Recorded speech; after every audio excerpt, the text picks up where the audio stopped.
Hello, my name is Marcus. I'm the compiler of a collection of therapy quotes entitled 1001 Windmills of the Mind, a collection of advanced self-help quotes taken, for example, called the psychodynamic or the psychoanalytic perspective, which long ago, as I understand, was referred to by some as philosophical medicine or narrative medicine, helping us to become more aware of our hidden emotions. For example, hidden anger, today's topic. Well, I want to do a preview in this video of some quotes that are coming up soon, but I want to do a preview and get a head start on it. The topic is passive aggressiveness. So about maybe 3 years ago, we did a 4-video special run on the topic by a guy named Scott Wetzler, who has a self-help book entitled The Passive Aggressive Man. And a TV program interviewed him for 15 minutes and did like a little special about his book. And I tried to play it. I thought I'd play it again this time because I got the quiet room here. I don't got much optics. The lighting here is pretty pitiful, but I want to use the quiet room here while we have here. So why don't we do that? Let's do a review. I want to replay Scott Wetzler's interview on his book called The Passive Aggressive Man. And then after that, I'll run through some of the preview quotes coming up. So, anger can be expressed in different ways. So, the hurtful, the destructive one, that's called aggression, right? So that's considered dirty anger, let's say. Or destructive aggression like that. Okay, another way to express anger is cleanly, by making I statements. This happened, I felt such and such. This happened, it reminded me of some old fears. And in childhood I was scared, and I came up. And from the fear, I thought I was dangerous. I was scared, so I was angry like that. So anger is not like a direct emotion. Anger is like the byproduct to not be aware of an underlying emotion. So usually it's sadness and fear and shame and embarrassment or whatever. If a person has, for example, if a person has what's called an entitlement personality, a narcissistic personality, and things don't go their way, okay, then they feel that their identity is at stake, kind of thing. So that's a huge shame. To not feel the shame, they might become very angry like that. Now it depends how the anger is expressed. So if it's expressed in a insulting people or saying negative things towards others or shouting at people or something or throwing things, whatever. If it has a destructive side to it, it's called aggression. Now the clean anger is basically you just share that you're triggered, something in the past, some old childhood fear, some old unprocessed trauma, some old unmourned losses came up. So when you're triggered, something in the present reminds you of past fears, then you want to be vulnerable and share that information and communicate that something in the present triggered something in the past, an old childhood fear in the past is coming up now.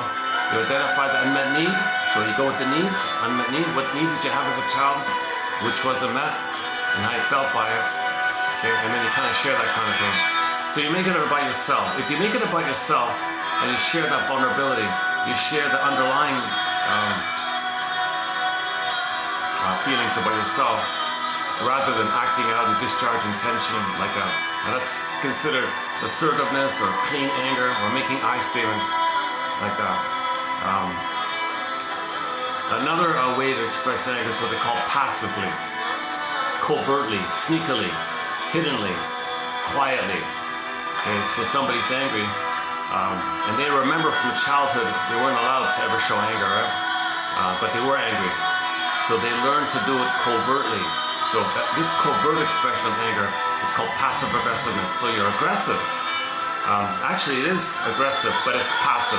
I mean, you're doing it passively, like quietly, sneakily, hiddenly, passively, but it's aggressive in its covert agenda. So there's a covert agenda to express your anger, aggression, passively.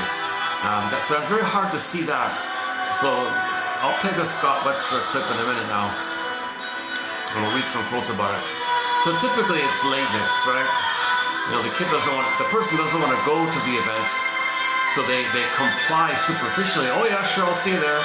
But really they don't want to go. They're angry at the idea. They think mother's telling them to do something. That's my mother wanting something. So a request made upon them might remind them that their mother was too demanding. They might remember that. They might be triggered. A request might trigger the demanding mother.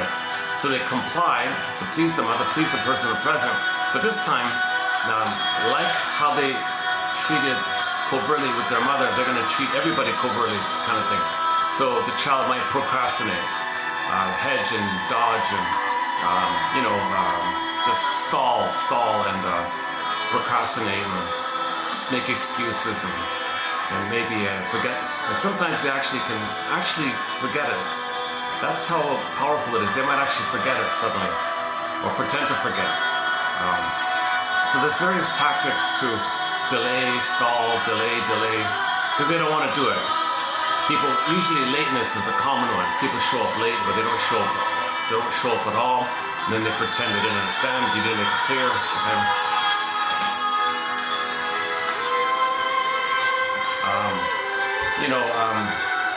And there's the Longs here, Nicholas and Jody, a couple, and a third person. They have their model is sort of the spectrum of passive progression, the 5 degrees of it. The mild one, they call the everyday one. Should we get the music here? Okay, that's maybe enough for that. I played it yesterday. It was so much fun playing that song yesterday. That song is called Calypso by Eduard Artemyev from the 1997 TV series The Odyssey, starring Armand Assante. Great soundtrack. That's one of the songs from it. And we talked a little bit about the Odyssey in the first hour of the last video. If you're interested in the Odyssey, I mean the TV series one, the one filmed in Turkey, directed by Andrei Konchalovsky, I think his name is. And it's an international production, so they got a famous director, and then the Hallmark people were involved. The Jim Henson and the Muppets people did the special effects. It was filmed in Turkey, and the actors and actresses are from all over the place. It was quite an international production. It's an excellent TV show. So I spent a fair bit of time on it. We talked a little bit about Calypso. This song that you just heard is called Calypso from it. And we talked about the Lestrygonians and the underworld and Lotus Land and Circe a little bit, and a few other things. I didn't do the whole story, of course, but yeah, it was nice to play that song, eh? Yeah. Should we play it again? One more time? Play it one more time?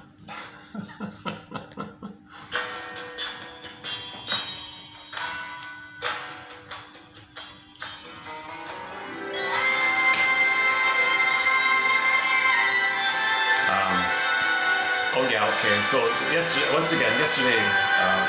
an explanation was offered about the Calypso idea.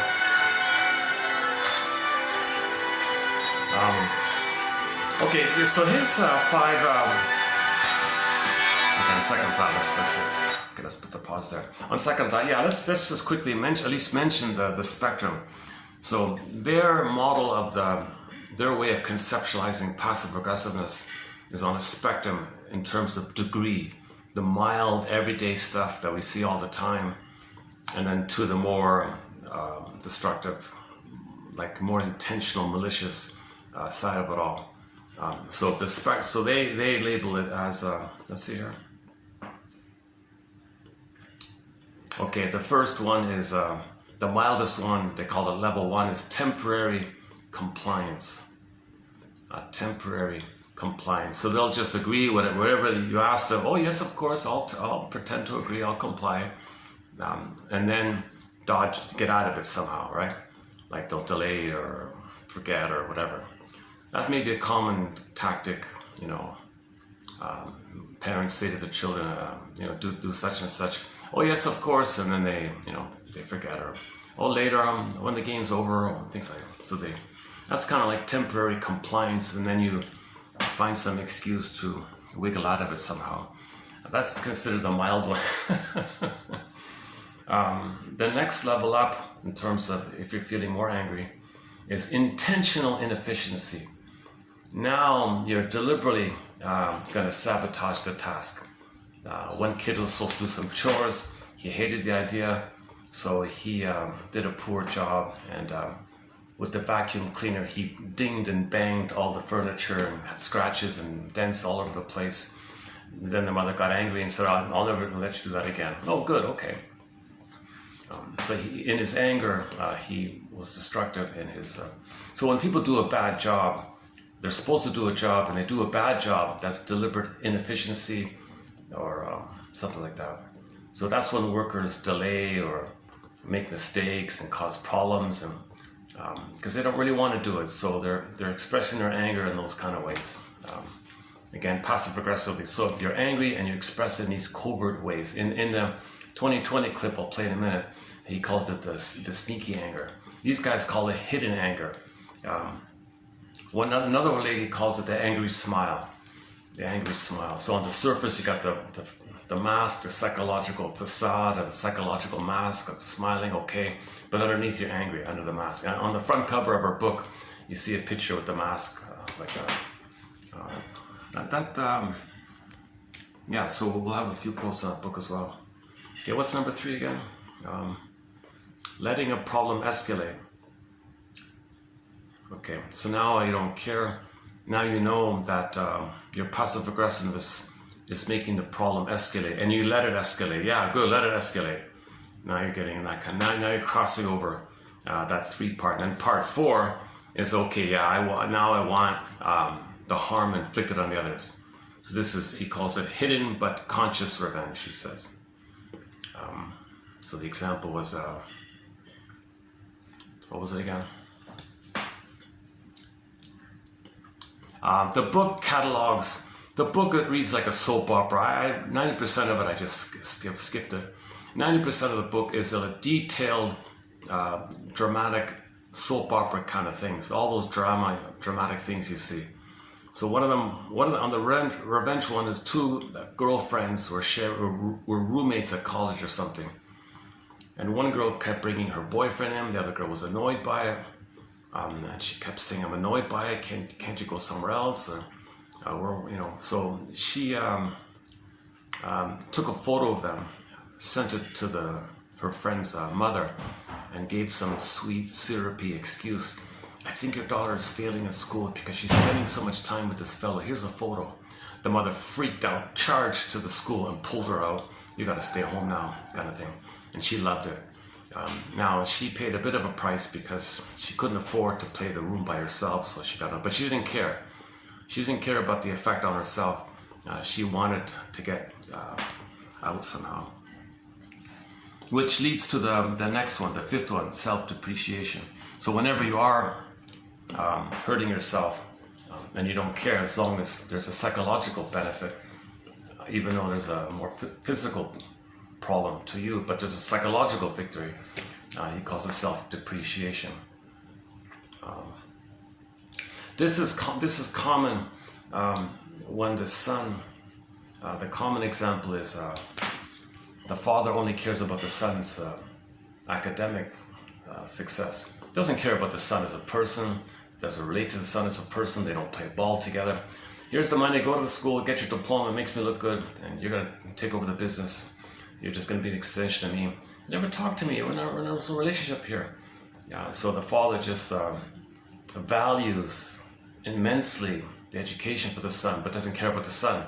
Son goes to school and resents this idea, sabotages the expensive Ivy League education, crashes it, makes the father angry, and he got his attention. He got his father's attention. He'd rather have his father shouting at him, that at least he acknowledges him.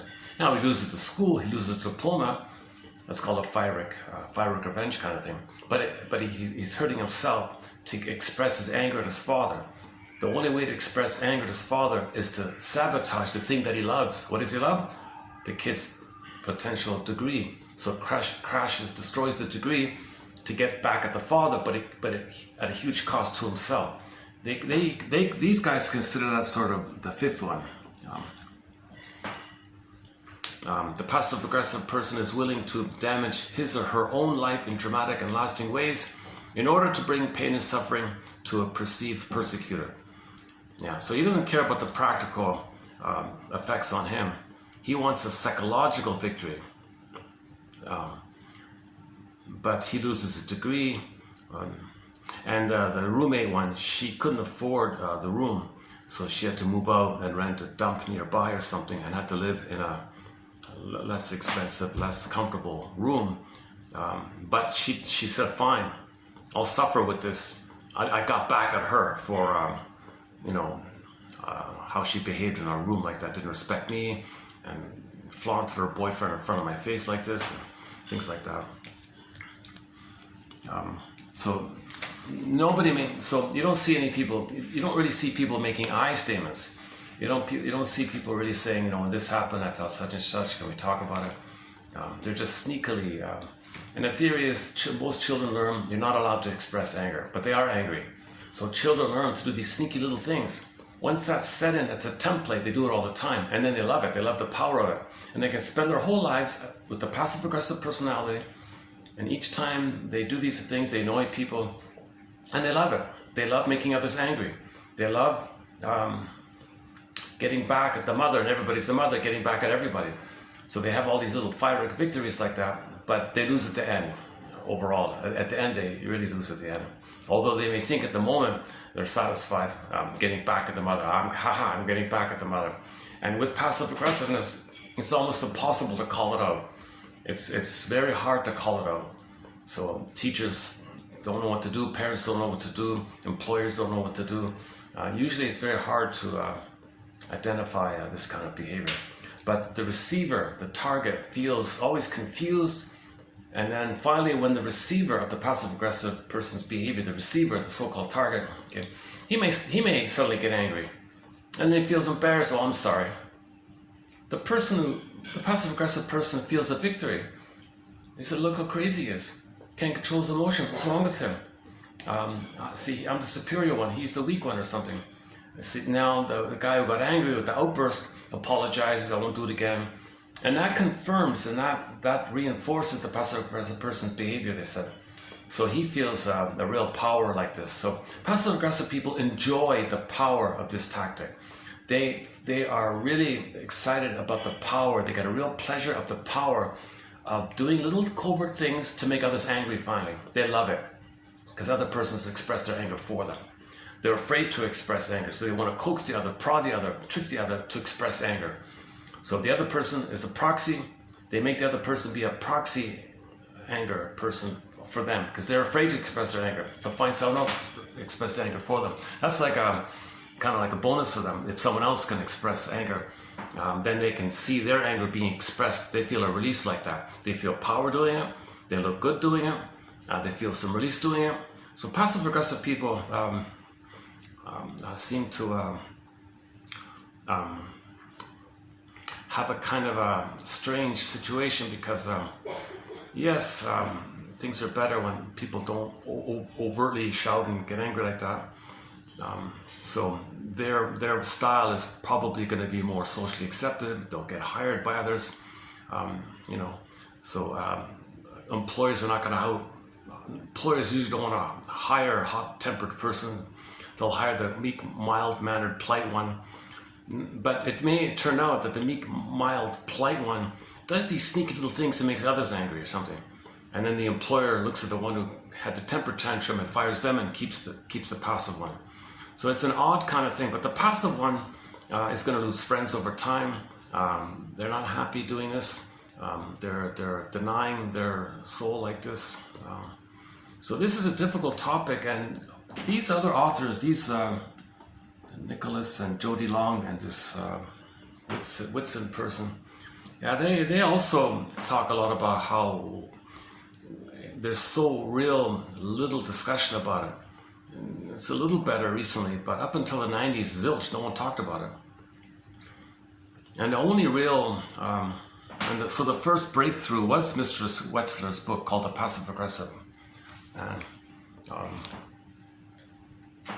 so I just discovered this, so maybe I can, okay, before we play the Wetzler one, why don't I just zip through this.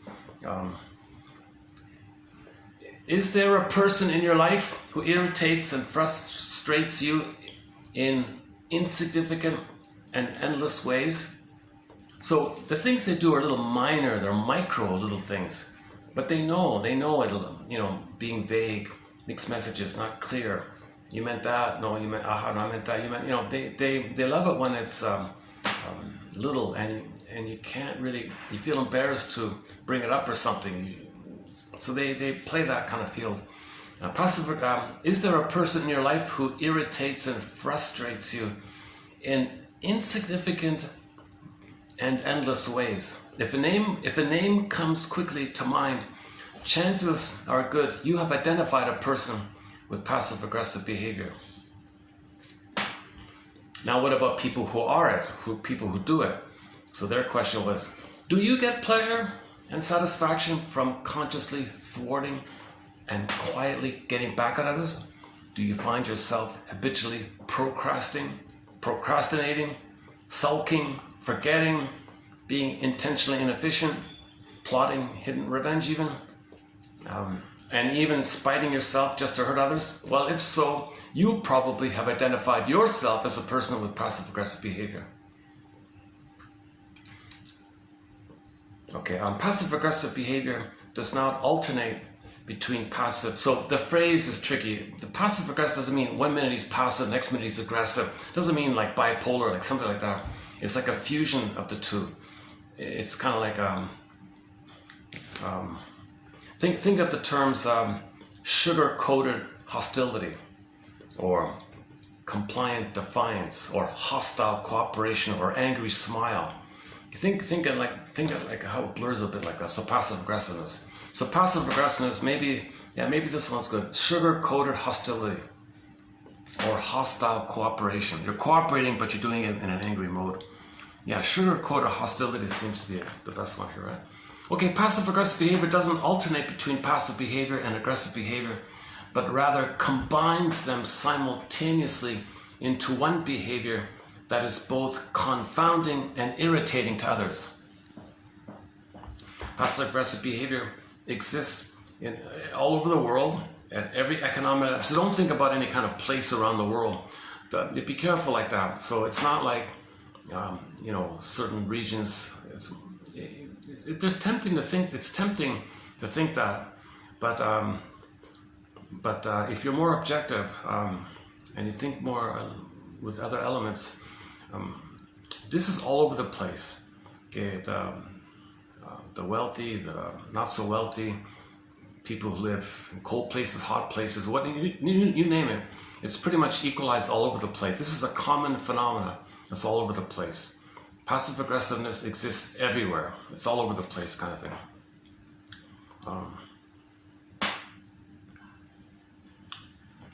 Where are we here? It is a deliberate and masked way of expressing covert feelings of anger. Yeah, that's a good one, right? Covert feeling. You're expressing your anger covertly. No one sees it. It's never overt. It's covert. Passive aggression involves a variety of behaviors designed to get back at another person without the other person recognizing the underlying anger. So the other person doesn't even notice it half the time, right? Over time, all relationships with a person who is passive aggressive will become confusing, discouraging, dysfunctional. Okay, and they call it like the drip, it's just like he calls it psychological water torture, like bit by bit. They're doing these little things like one drop. Doesn't bother you, the one drop, right? Another one drop doesn't bother you, but maybe it builds up kind of thing. Then you get the straw that breaks the camel's back kind of thing. Then the person has an outburst, and then he's seen as the wrong one, the foolish one. And the sneaky one looks proud, looks innocent, and doesn't understand that they created that, or they played a role in creating it. They want to be totally innocent like that. We believe the passive-aggressive person derives genuine secondary pleasure out of frustrating others. Okay, so their theory in the book is that you think most of this is unconscious, They argue, no, we don't buy it. We think it's conscious. We think they derive genuine pleasure from this stuff.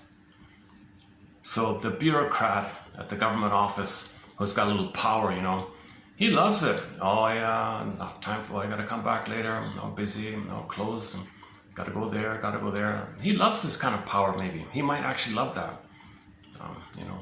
And then maybe an hour later, another person comes, he helps that person. So it was like,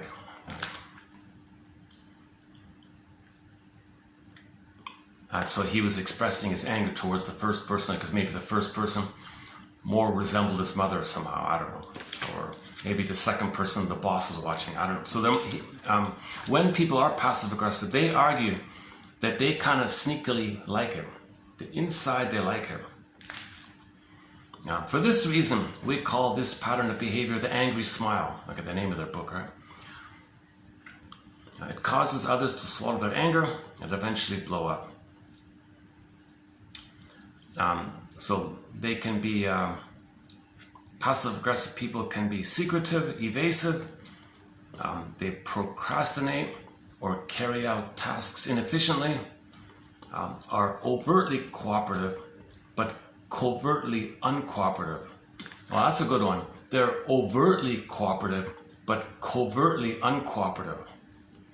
So you think, oh, they're nice, oh, it's so great, I'm so happy, but nothing's working, nothing's taking place, right? They're covertly uncooperative.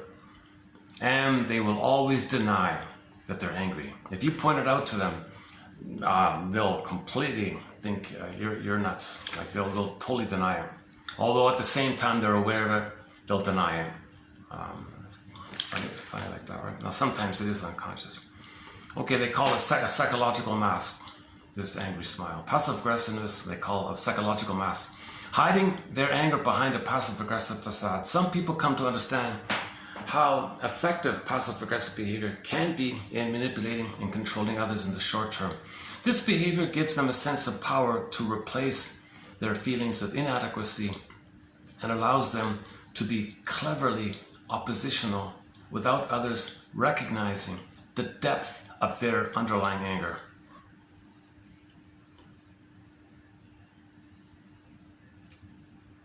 So they feel power because otherwise they're triggered. They feel scared and sad inside. They feel inadequate inside. They feel shame, embarrassed inside. So they want the power. They want the anger as a cloak, a shield. How does it go again? Anger is a mask, a shield for your sadness. Oh, why don't we play that song? Hold on a sec. Let's dig up that song. Delirium's song, Self-Saboteur. There's a line in the song, it's called Self-Saboteur by the band called Delirium. There's a line in there. Anger is a shield for your sorrow or something like that. Hold on a sec. Oh, Jesus. That gave me a sec. Oh, Jane. All right. Hold on a sec. Je te destiny. Oh, Jesus. Hold on a sec. I'm not used to this. I'm still trying to get used to this new thing here. Hold on a sec. Okay. Oh, your mission. Okay, we'll get to your mission. Hang in there. It's so easy to touch. It's so easy to set the song off. Self-Saboteur. Should be. Oh, Rick Sanders. All right, Rick Sanders. One of our musical voices is Rick Sanders. Hold on a sec. Oh, Self-Saboteur. Okay, here we go. Listen to this song, Self-Saboteur.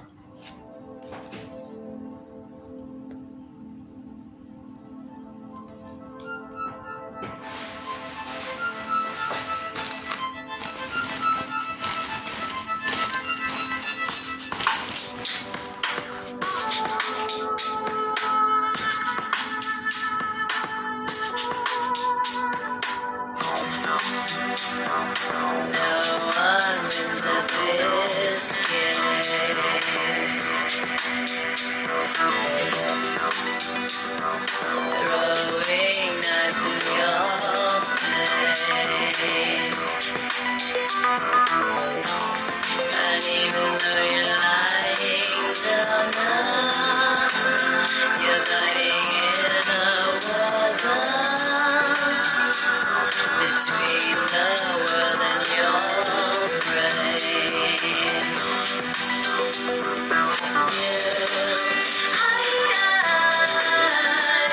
What can't you see? Can't you see? Can't you see? You are your own worst enemy. You are what you despise.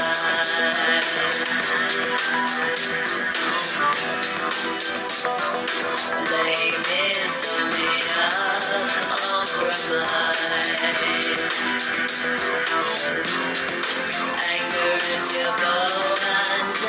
Anger is your bow and arrow. Anger is your bow and arrow. A shield for your sorrow. Anger is your bow and arrow.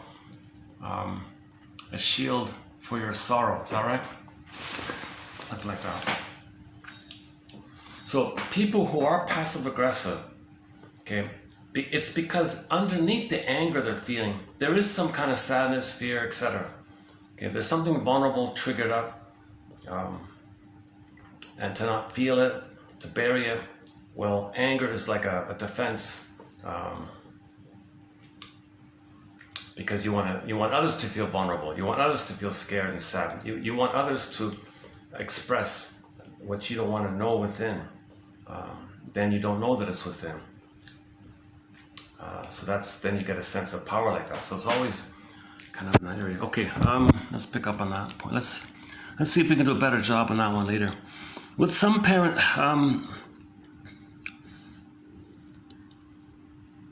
what some parents describe as the stubborn, irresponsible, lazy, forgetful, or irritating behavior of their children may be nothing more than a thinly disguised layer of passive-aggressive behavior. Okay, so when parents say these things about their children, okay, well, so they're being passive-aggressive, right? A passive-aggressive adult often recreates the dynamics of childhood, even when the situation does not call for or warrant it. Okay, that's usually the enduring personality style. So if a person has, for example, the passive-aggressive narcissistic personality pattern, okay, if it's like a constant thing, we're not talking about occasional situation.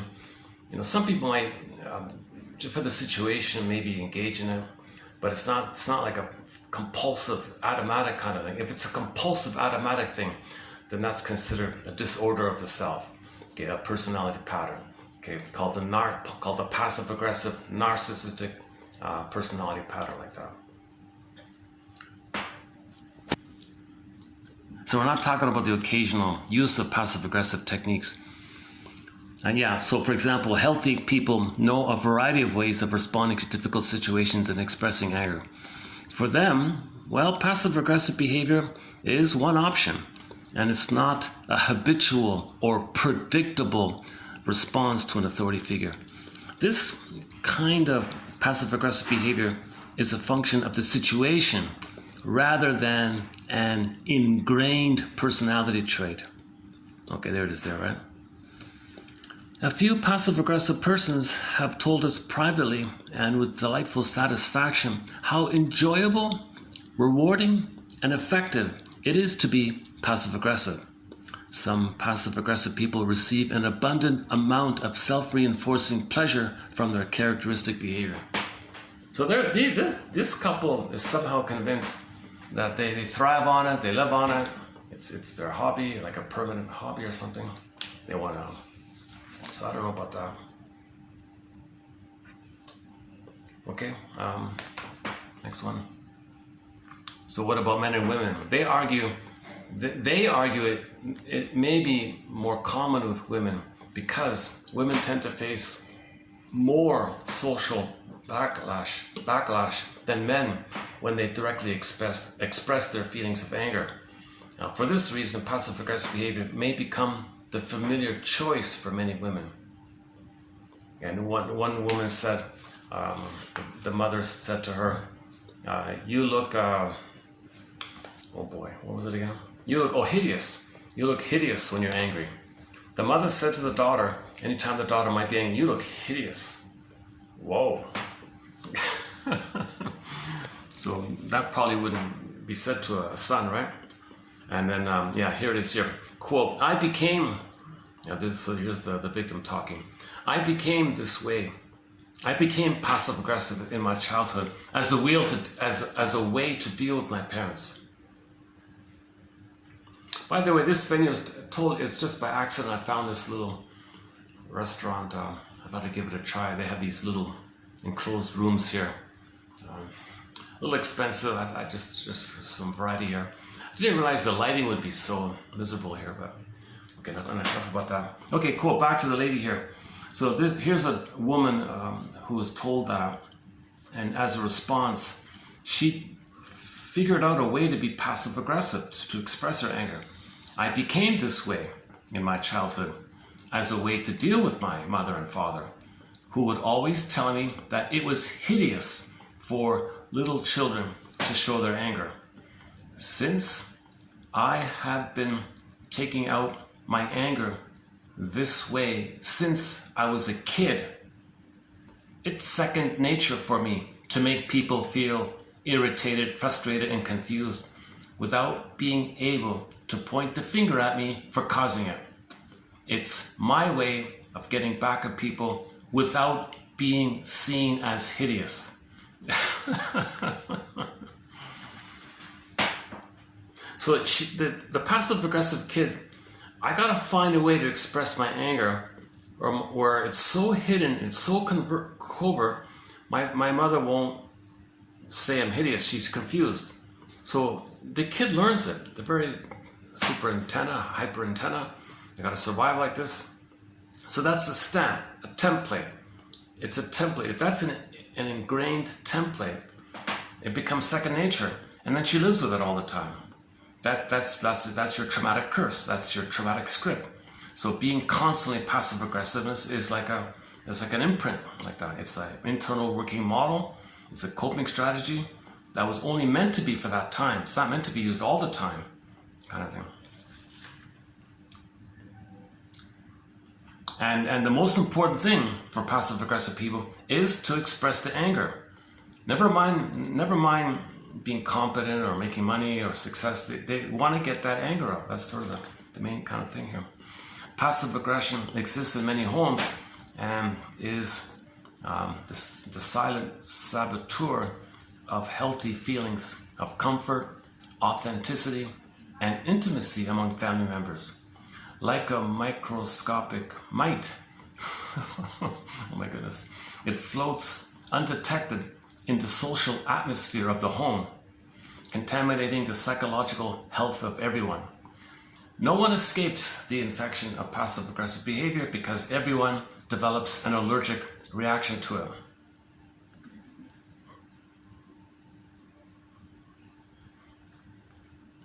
I gotta confess, if I see somebody being like that, I tend to just politely leave the situation. Because if I know they're being passive-aggressive, and that's their style, I'm actually, this kind of makes me more aware of it. I was already a little bit aware of it. But reading this book here by, what's her name again? By the Longs and Miss Whitson. And the other author is Murphy and Oberlin. I got two of them there. Yeah, so I'm quoting from two self-help books here on the topic. Mainly from the Longs and Whitson. Okay, okay, so back to the levels. Okay. So level 1, you've got a verbal compliance. So the mild, everyday, quote-unquote, everyday, mild level 1 level of passive-aggressive behavior is verbal compliance, right? So temporary compliance with behavioral delay. So there's the lateness and forgetfulness. And is that what you meant? I didn't know. I don't want it. Behavioral delay. So they overtly agree, but covertly don't agree. That's the everyday mild one, believe it or not. Complies. Okay, then level 2, they comply. They'll say yes to a given request, but then do it in an unacceptable manner.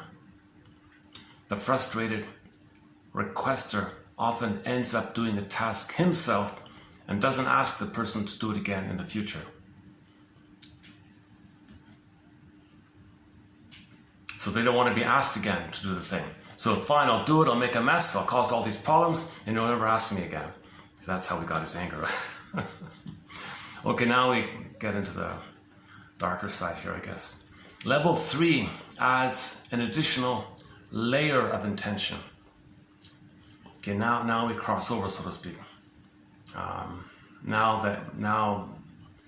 Level 1 and level 2 is kind of okay, forgivable. It's kind of understandable a little bit, forgivable in a way. But now when the person's really angry,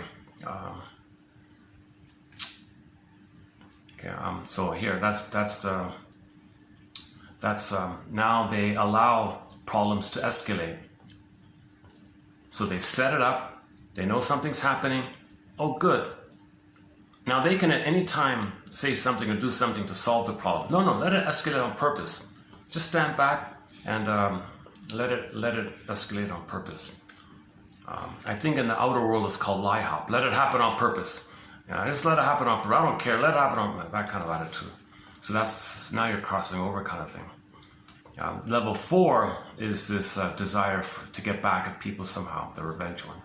And then number 5, when a person acts in self-destructive ways that lead to his own personal rejection and alienation, his passive aggression represents a pattern of pathology that will require professional intervention.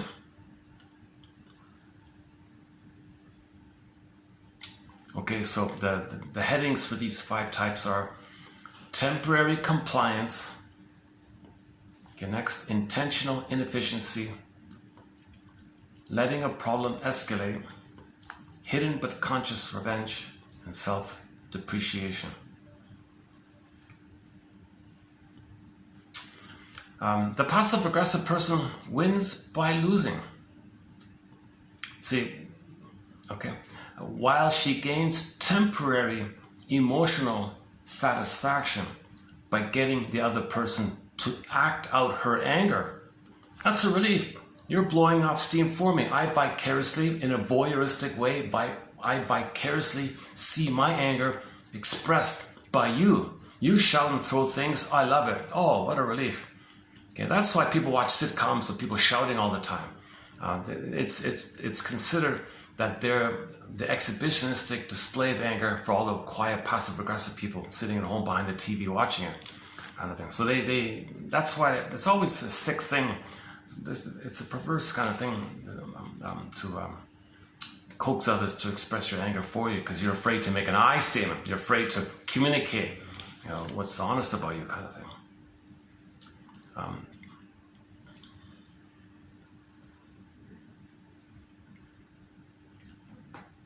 The passive-aggressive person wins by losing. While she gains temporary emotional satisfaction by getting the other person to act out her anger, in the long run, she damages important relationships all across her life and frustrates those who could otherwise be her friends.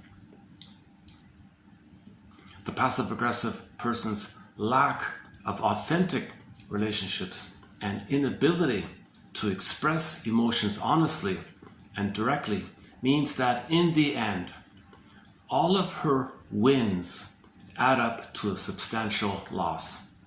Yeah, so she enjoys in the moment.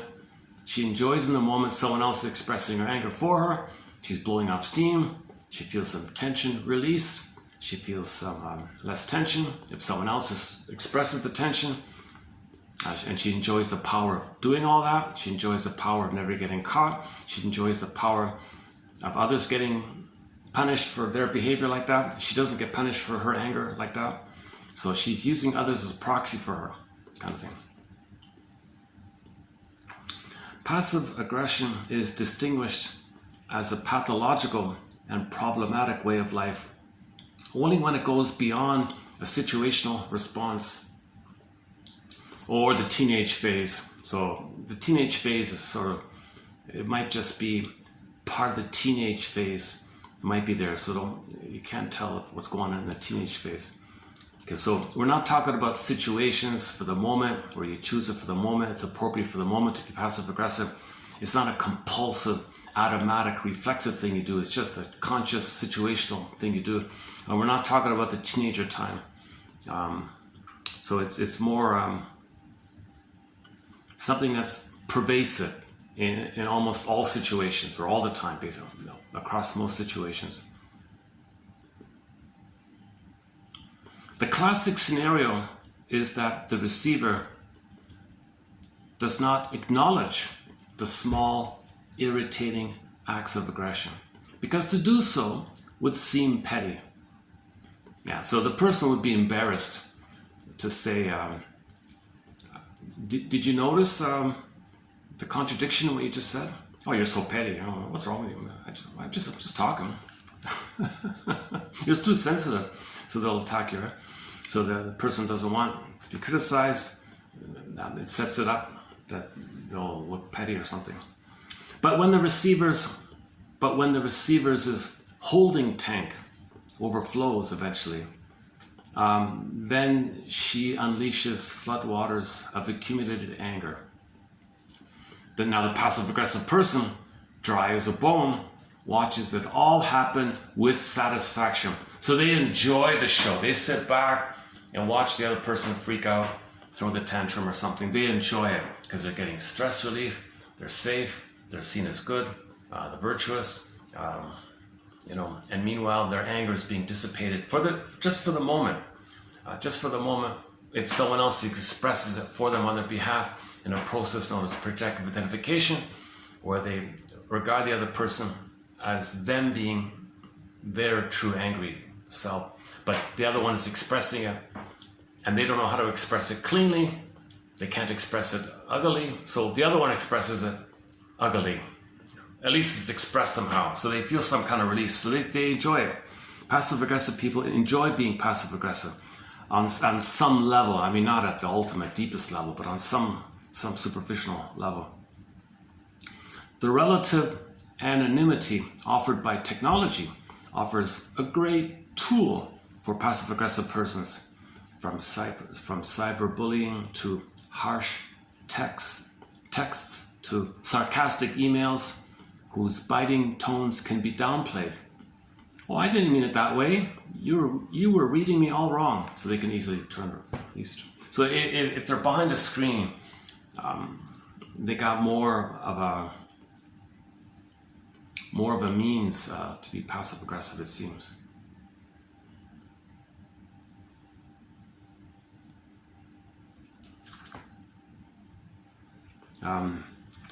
Now, this soap opera book divides it the five levels in workplace, relationships, and school, and so on like that.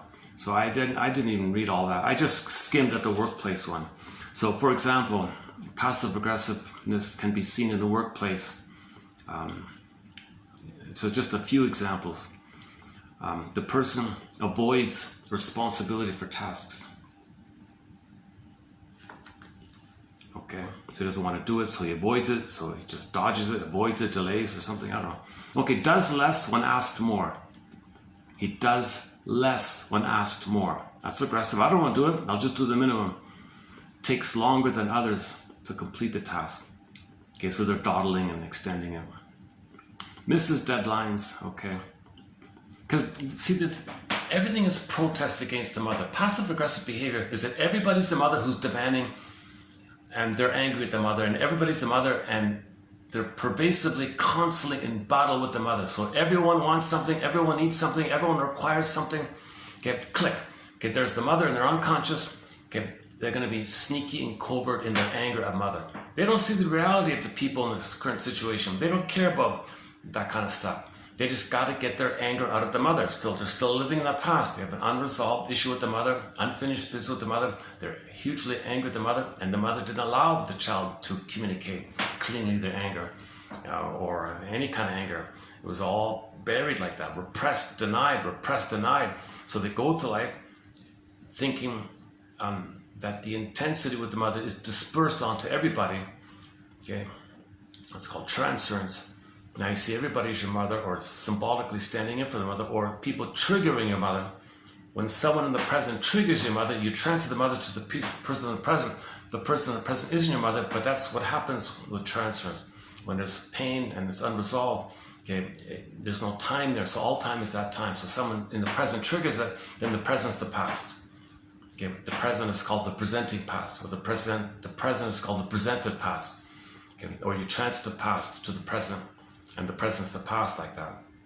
And now when the past is seen in the present, and you're repeating the past, then in the present it's called transference, acting out, symbolic acting out, repetition, compulsion. You're just repeating. Yeah, looking for a better outcome for the past, but the present isn't a past. So in other words, they don't get out of it because they never mourn and identify the truth that mother hurt them, mother failed them, mother did this to them. They don't believe mother did this to them. They don't know it. So all they know is that they're angry on some level and want to make everyone else angry so everyone else can express their anger for them. They don't want to cooperate with others, which makes other people angry. That's a double benefit because that's their way to protest against the mother. Mother, I don't want to cooperate with you, so they don't cooperate with everyone else. That makes others angry. So they get a double psychological benefit. One is they don't cooperate with others. They overtly comply, but covertly don't comply, so they're not cooperating. Number two, so that's like a rebellion against the mother, back off mother kind of thing. The other people now then flip. The other people get angry. Oh, I'll take that as me, as them expressing my anger for me on my behalf, and I'll take the relief like that. I caused it.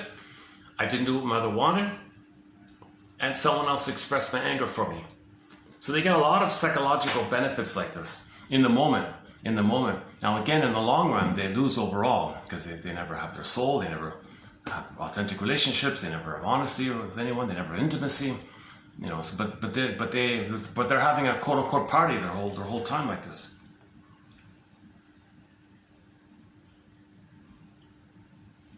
Where are we here?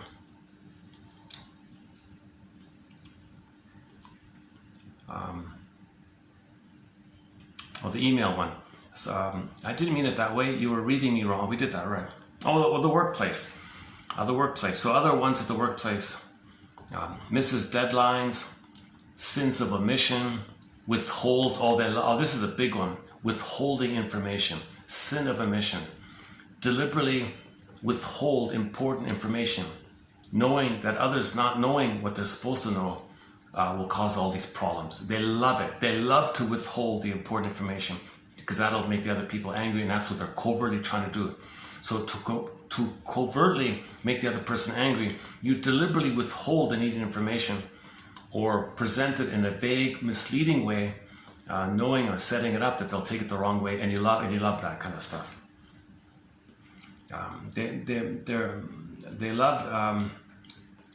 They much prefer email and notes instead of any kind of face-to-face interaction. They often don't respond to notes and emails. They just ignore emails most of the time. A lot of ghosting and ignoring. They might be late coming back from lunch. They may use sick days unnecessarily. They're not sick, but I'll just take the sick day. Forgets or misplaces important documents. Resists suggestions for change or improvement. Procrastinates, that's a big one. Obstructs workplace progress, goals, and productivity. Because they're trying to obstruct the mother, so they obstruct the company or whatever, whoever they work for, the boss. They always have a plausible explanation to justify their behavior. So they always have a prepared, well, it wasn't clear, you should have made it clear. I didn't know you were so sensitive. If I knew you were so sensitive, I would have took that into consideration. They always have some kind of hedging thing going on. They use these strategies pretty much all the time, pretty much in all situations, as opposed to just once in a while kind of thing.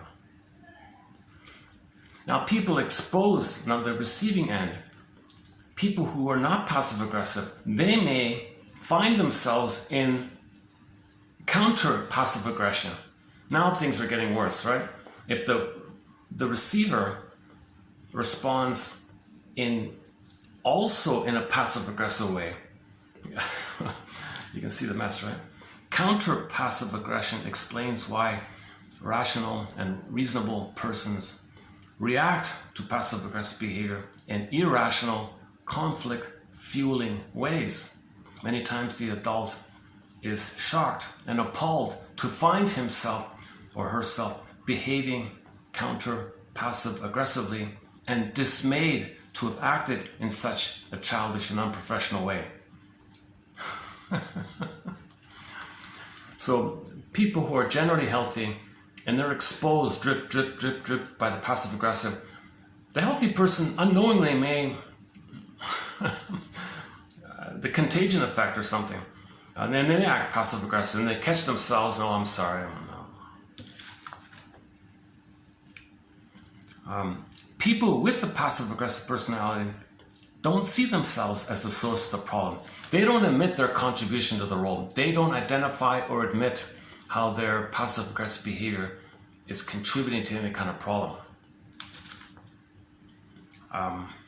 Okay, the psychological water torture analogy is extreme, but it serves to demonstrate what happens to targets over time when they are involved in passive aggressive relationships.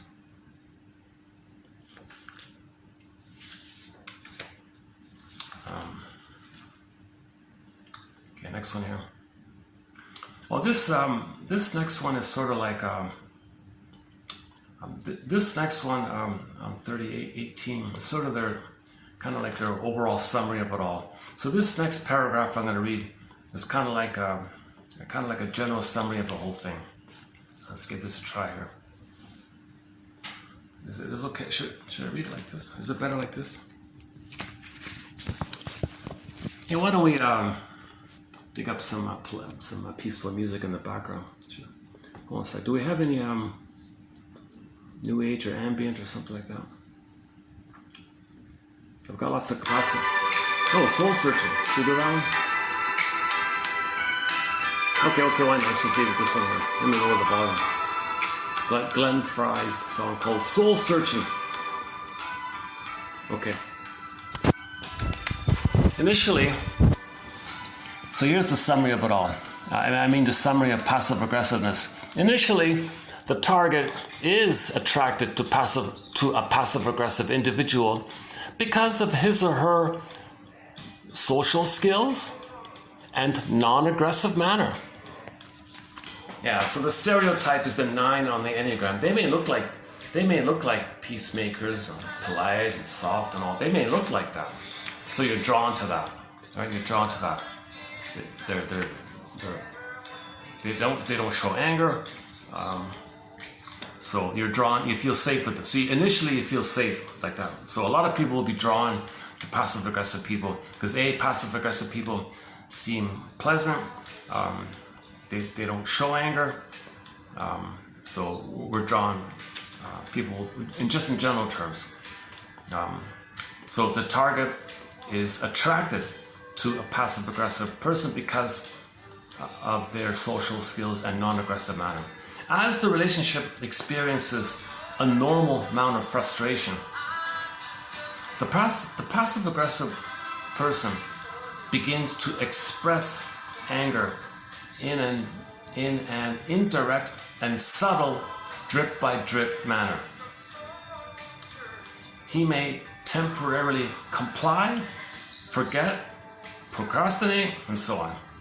The target becomes irritated and confused by the behavior and begins to mirror it by becoming counter-passive aggressive. However, the adult is the person doing the counter is unaware of the amount of anger he is absorbing and accumulating from the passive aggressive person. So when the person does the counter, they were never aware of the drip by drip and the cup is being filled up, like that. Over time, the target's tolerance diminishes. Like a glass of water that is filled to the top, the target is psychologically filled and ready to spill over emotionally. The next time the person responds in a passive-aggressive way to the target's reasonable request, the target explodes emotionally. An insignificant but irritating behavior by the passive-aggressive person becomes the final drip that spills the water, the spark that lights the fuse, the proverbial straw that breaks the camel's back. Suddenly, the target experiences a brief but intense temper tantrum. During this time, the target yells, screams, curses, throws things maybe. The person reacts to the target's aggressive behavior with shock and alarm and thinks, for example, I can't believe he or she is so angry and out of control over such an insignificant incident. What's wrong with him? Oh my God. Okay. Now, isn't it fortunate that I have learned a more effective way of controlling my anger so that my anger doesn't control me? Okay, so the passive-aggressive person feels virtuous and all that. Okay, once the target has calmed down, he usually feels very upset and guilty for overreacting to such a minor incident. The target not only feels sorry for losing all semblance of self-control, but also thinks, quote, oh geez, there's something wrong with me.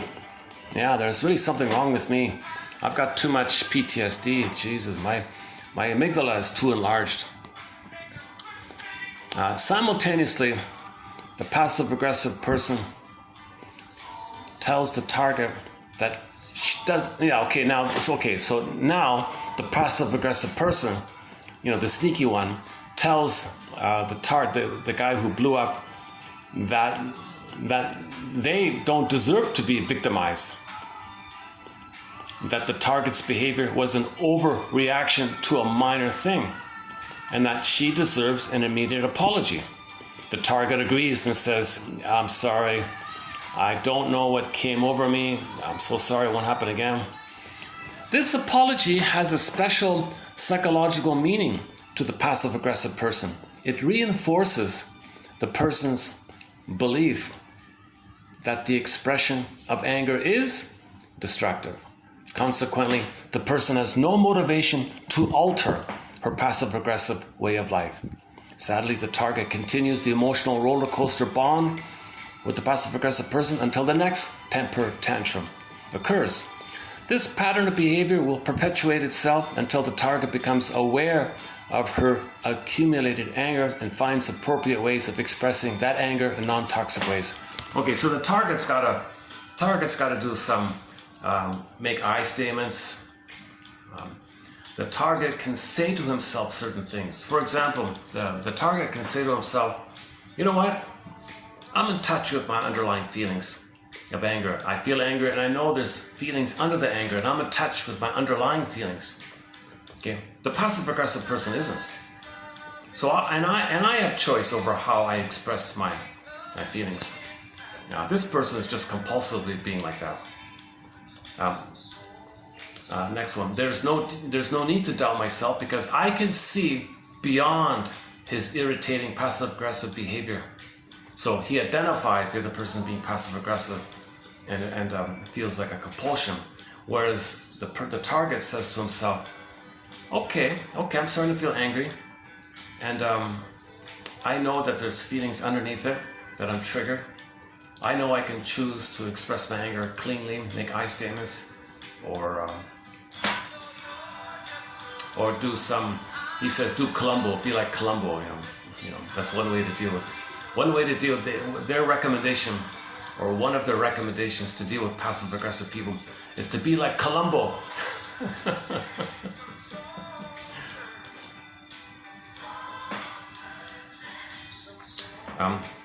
I recognize what she is trying to do to me, but I can can get through it. I can get through this. I see what's going on. I can get through this. Oh, I'm becoming upset. And I need to stop and understand why I'm feeling angry. Okay, so the person might actually say, the one option is the person might openly say to the passive-aggressive person, you know what, I'm feeling a little triggered here. I'm feeling myself a little upset here. And I need to withdraw and understand what's going on here. You know, perhaps this is something you need to think about also, but leave it at that. Don't push it. Just be like, that's a Columbo kind of thing. Oh, and by the way, just one more thing. Perhaps this is something you need to think about too. Just one more thing.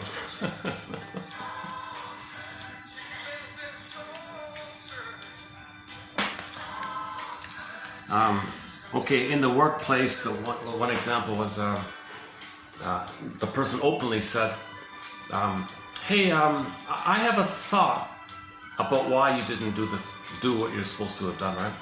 I have a thought about why you didn't change the sign to notify customers about our upcoming sale. So if the person's passive-aggressive, you could open with, I have a thought about why you didn't do the thing. I have a thought about it. That's also a Columbo-y kind of thing, right? It seems to me that the issue is you are perhaps upset with me for making this request. Okay, now you're pushing it, right? But you're on the line there, right? It seems to me that the issue is you are perhaps upset with me for asking you to put up the sign or something. Next one. And I'm wondering, as Columbo, I'm wondering if your delay in getting the sign up and all that is your way of saying you're angry about the task. What do you think? Perhaps, maybe, who knows? I'm not sure. My guess is that a part of you may be upset with me. I wonder. Just one more thing. Though the person may deny it verbally, the person knows that her anger is not a secret anymore. Okay. Columbo cleverly engages suspects through his deferential, unassuming manner. And when they do not feel threatened or backed into a corner, his suspects let down their guard and give Columbo the information or response he is after. The same approach works wonders with passive-aggressive persons. So be like Columbo.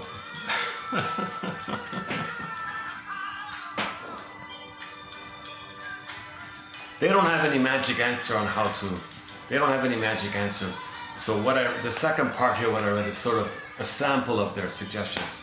You know, the tentative, perhaps, it seems, I wonder, the Columbo kind of thing. I have a thought about this. Maybe a part of you is angry. Maybe you didn't do it because you were angry at the request. Now I'm getting angry. I think I need to withdraw and understand why I'm feeling angry. Just one more thing. Perhaps this is something you need to think about too. And silently to himself, he's aware that he's getting angry, and he's aware that something's triggered in him. And what's triggered in him are vulnerable feelings from childhood. Vulnerable feelings of helplessness, powerlessness, shame, guilt, pain from childhood. And the anger is a shield. The anger is a bow and arrow for your sorrow. Back to the song Delirium. Anger is a response triggered by another negative emotion, usually sadness, jealousy, fear, embarrassment, etc. Or another way of thinking about it, triggered by needs. Anger is triggered by needs that haven't been met. Okay, so anger is an expression of unmet needs. So when you're angry, you can do that idea. You can trace it back to the childhood need that wasn't met and name that need and the feeling and the unpleasant, vulnerable feeling associated with that unmet need. And anger is the camouflage for it, the mask for it, the psychological mask.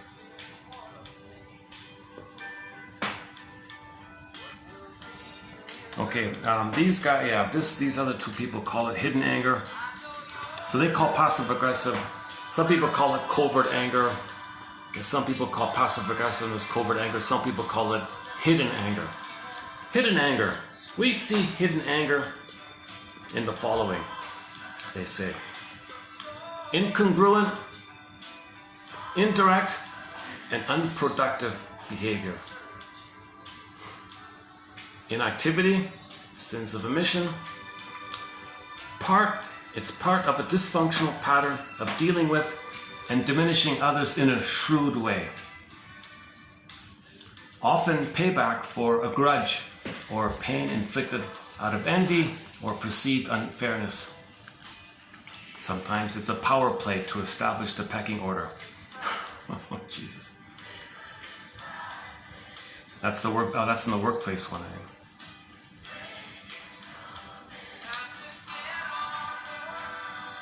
The unfairness example was, how'd it go again? The sisters in high school or something. The 1 year older, the 1 year older one was maybe a little prettier, had more benefits or something. And there was a big picnic. There was going to be this big grand outdoor picnic. And the older sister got a date with the most handsome guy in the school or something.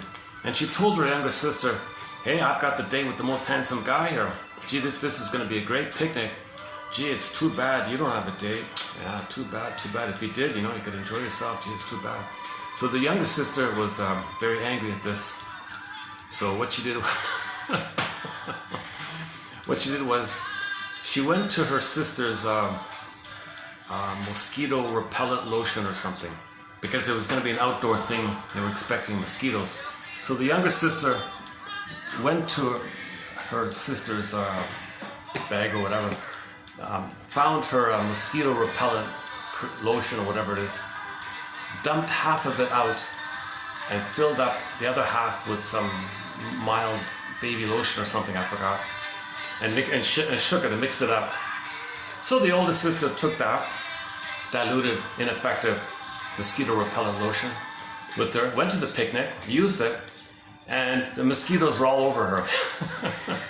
She had a miserable time.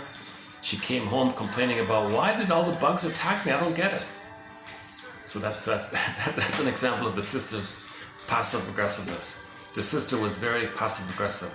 She covertly did that. Payback for a grudge or pain inflicted out of envy or perceived unfairness. So that's the mosquito lotion one.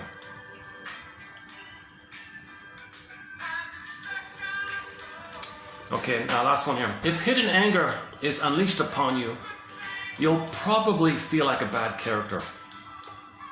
You can sense a problem, only you're not sure who's responsible, why it's happening, and what to do about it. Yeah. Often it's socially acceptable. Passive aggressiveness is socially acceptable. It's socially acceptable excused behavior because it's so hidden and so covert. Now you may wonder if you made some mistake, the target's saying, maybe I did something, what did I do wrong? Okay, now on the passive aggressive person's side, never wishing to fall from others' graces, passive aggressive people often offer further explanation to keep socially masking their true intent with something like, gee, I'm really surprised at how sensitive you've become. You weren't like that before. You're very sensitive now. Something's wrong with you. Soul searching. Is that it? Okay, is that it? Let's see. Yeah, okay, that's it. So what I did was a preview of the 16 to 18, 30, 16 to 18. Okay, now let's go to the Scott Wetzler clip here.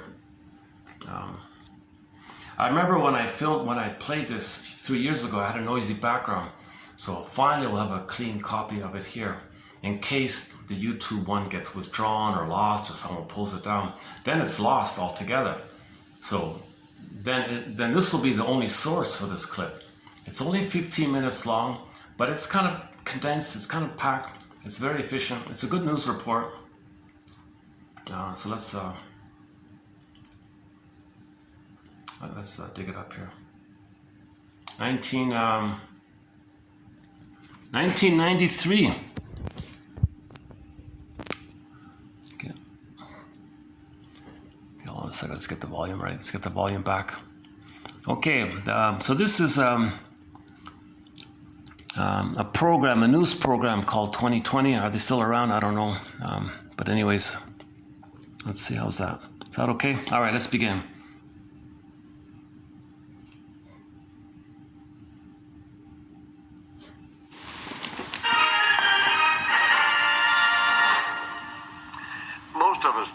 Occasionally, we say yes when we really mean no, or we put off doing something hoping that it'll go away or that somebody else will do it. And once in a while, this is okay. But for some people, it's a way of life. A way of life. Increasingly so for men. I think you know the type. You might even be living with one. Is he always late? Does he let you make all the decisions and then complain about them? If that sounds familiar, then John Stossel has an eye-opening report. You'll be surprised to learn why men act that way. Okay, hold on. Let's start again. Okay, again.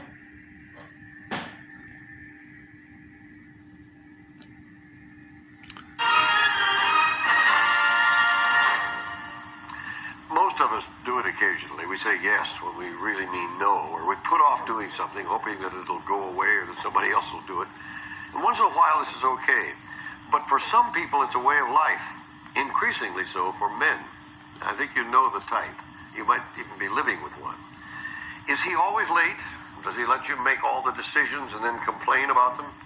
If that sounds familiar, then John Stossel has an eye-opening report. You'll be surprised to learn why men act that way. I haven't been in a place since high school, and I thought it would be a good chance to meet some other adults. Sounds interesting. Yeah, Other conversations like this in your household? And where exactly are you going? I'm auditioning for a play. Well, this is the first I've heard about it. I told you several times. I think that if you told me, I would remember. I mean, I'm not an idiot. Well, I thought I told. I'm sorry, honey. That's okay. We're none of us perfect. There's a name for what Homer Simpson's doing here. Psychologists call it passive-aggressive behavior, and they say it's increasing among men. He's the guy who says he's going to call you for a date, but doesn't call you until it's too late to go out. Or it's the husband who claims he forgot to pick up the groceries rather than to tell you he just didn't want to be bothered. Scott Wetzler is chief of psychology at Montefiore Medical Center and author of a new book called Living with the Passive-Aggressive Man. How can someone be both passive and aggressive? Well, it's not that you're passive one moment and aggressive the next. It's a way of expressing your hostility. It's late coming, it's forgetfulness, sulking. It's a disowning of responsibility at the very time that you're being hostile. Everything was left up to me. All the decisions. Sometimes a man's passive-aggressive behavior is so unbearable, the woman just gives up, as this woman did. And you have gotten so sick of it, you filed for divorce. Yes. And his response? No response. Just ignored it. And what does he do at home? Does he talk about the divorce? No. What does he do? Just nothing. Just says nothing. What makes a man passive-aggressive? Dr. Wetzler says it grows out of a mixture of fear and anger. The passive-aggressive man sees other people as more powerful than he. He therefore fears them and feels he must do what they want him to do. This makes him angry, but he's afraid to show it. So instead he expresses his anger sneakily, indirectly. For example, by being late or forgetting things. Why he feels this way depends on the person. Sometimes, say psychologists, it's because when the man was a child, his mother was very controlling. Some also say it's a response to the women's movement. In the days of macho men, men didn't care what women wanted. Now you're a pig if you behave this way. The passive-aggressive man, however, has gone too far the other way. He fears asserting himself at all, so he hides his anger while acting perfectly reasonable. I like to think I'm pretty much an easygoing guy. Walter Riddick works as a cook 6 nights a week at this restaurant in Staten Island, New York. He's very passive-aggressive, says his wife Roseanne. She works days, leaving home before he gets up so she can take the ferry to Manhattan, where she works as an assistant office manager. The Riddicks agreed to let us spend a few days with them because Roseanne wanted us to see how difficult it is to live with a passive-aggressive man.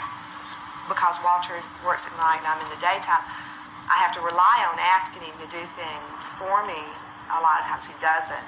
He'll use an excuse like, it wasn't top of my list. I want to see this list sometimes.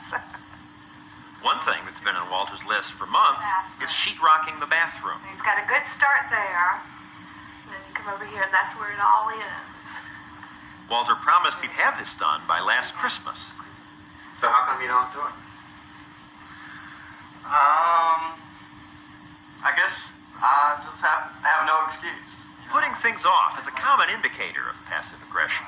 It's a way of expressing anger without really saying you're angry. So is being chronically late. She says you're always late. Is it true? I know where that story got started. And, you were late to your wedding. No, I was not. You were late. Everybody was there but Walter and his brother. And what time did we get there?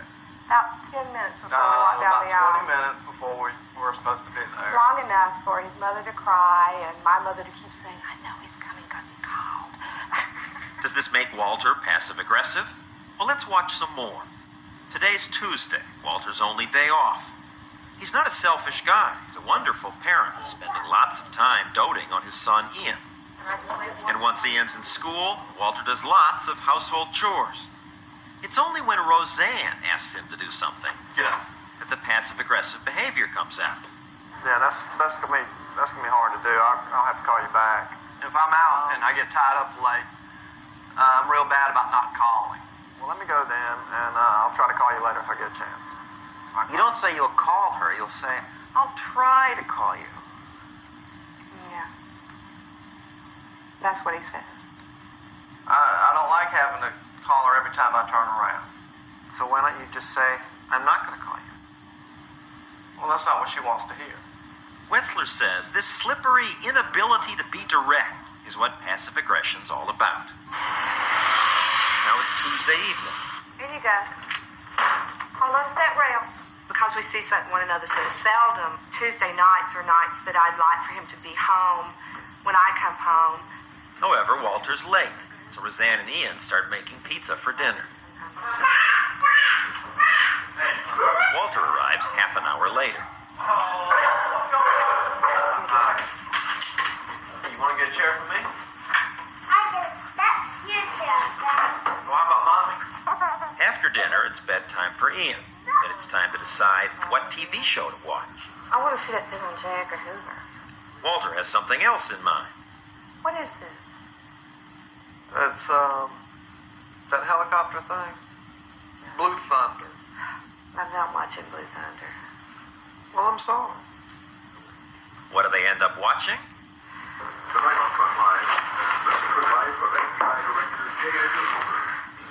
No. Please, no. Walter goes along with it. But is he secretly angry? Will it come out other ways? Slow down. Saturday, Roseanne and Walter go shopping. I think his son's going to try and come out. What'd you do? Walter's testy. Well, Sometimes he won't even walk with her, or he walks behind her. Where you going? did you need any screws to mount that thing on the wall? No, I don't need any screws. Mount that thing on the wall. Are you going to put it on the wall? One of these days. He seems to be angry, but he won't say so directly. Instead, he's more like a sulking child. I'm not going to eat pizza. Oh, what are you eating? Well, I don't know, Roseanne. I don't eat pizza every day. Walter doesn't want pizza, but he doesn't make his own suggestion. Instead, he's just nasty. We talked about that, huh? Their bean brain? Yeah, I heard you. Yeah, I heard you. Yet his nastiness doesn't get him what he wants. They still end up at the pizza shop. I'll deal with it. We showed Dr. Wetzler some of what we taped. Here she is. She's not very nice on this shopping trip. He's sulking. Sulking is a classic passive aggression. It would be healthier if he screamed. It would be healthier if he could be more direct and constructive about it. So is Walter passive aggressive? Well, it's not really fair to generalize from such a small segment, but given that, I can point to his grumbling dissatisfaction, his feeling that she's always in control and he has no rights, and his inability to speak about that, to assert himself. It's classically passive-aggressive. But she plays a part in this too, right? It's a two-person relationship. What's her in this part? case. She plays into it by ordering him around. Dr. Wetzler says some women are drawn to men like this, and some unknowingly encourage this kind of behavior. I call one type of person the victim who always lets these guys take advantage of them. Well, Like Marge Simpson. I'm sorry, honey. That's okay. Now, Roseanne isn't like that. Not making it in. That's your job.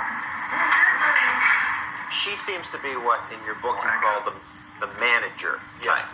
She says, I'm watching J. Edgar Hoover. She doesn't say, I want to watch it. Let's talk about what would you like to watch. She just announces in a very controlling way. He sits there, grumbles, complains, he's sulking. Please, no. He doesn't tell her that he's angry at her. You should say, I'm angry at you, That's right. and deal with the consequences. I want to see that film on J. Edgar Hoover. Oh, God. We showed Walter and Roseanne our tape. What's J. Edgar Hoover? I guess I can take control of the TV. Yeah, I guess. He says, please no. And you end up watching Hoover. She's gotten better about what I want to watch on my day off. She's gotten better about letting me select what we get to watch. Say like on Saturday mornings or letting you select. yeah, that's about the size of it. So then you pay her back by being kind of mean in the way you talk to her. You don't get angry at her, but you say, I don't eat pizza every day. here she is. And why don't you go to work for the National Weather Service? I can be snappy. Oh, yeah. What the psychologist would say is, this is what you're doing instead of saying what you really feel, which is that you don't want to be bossed around. You know, I could just go live in a separate room too. Why not say no to her when she's asking you think too much? Well, gotta just let her have her way. But she doesn't get her way then because you don't do it. If you just said, I'm not going to do them, would she leave you? Would she scream at you? What would happen? No, but she probably would quit asking me. So why don't you do it?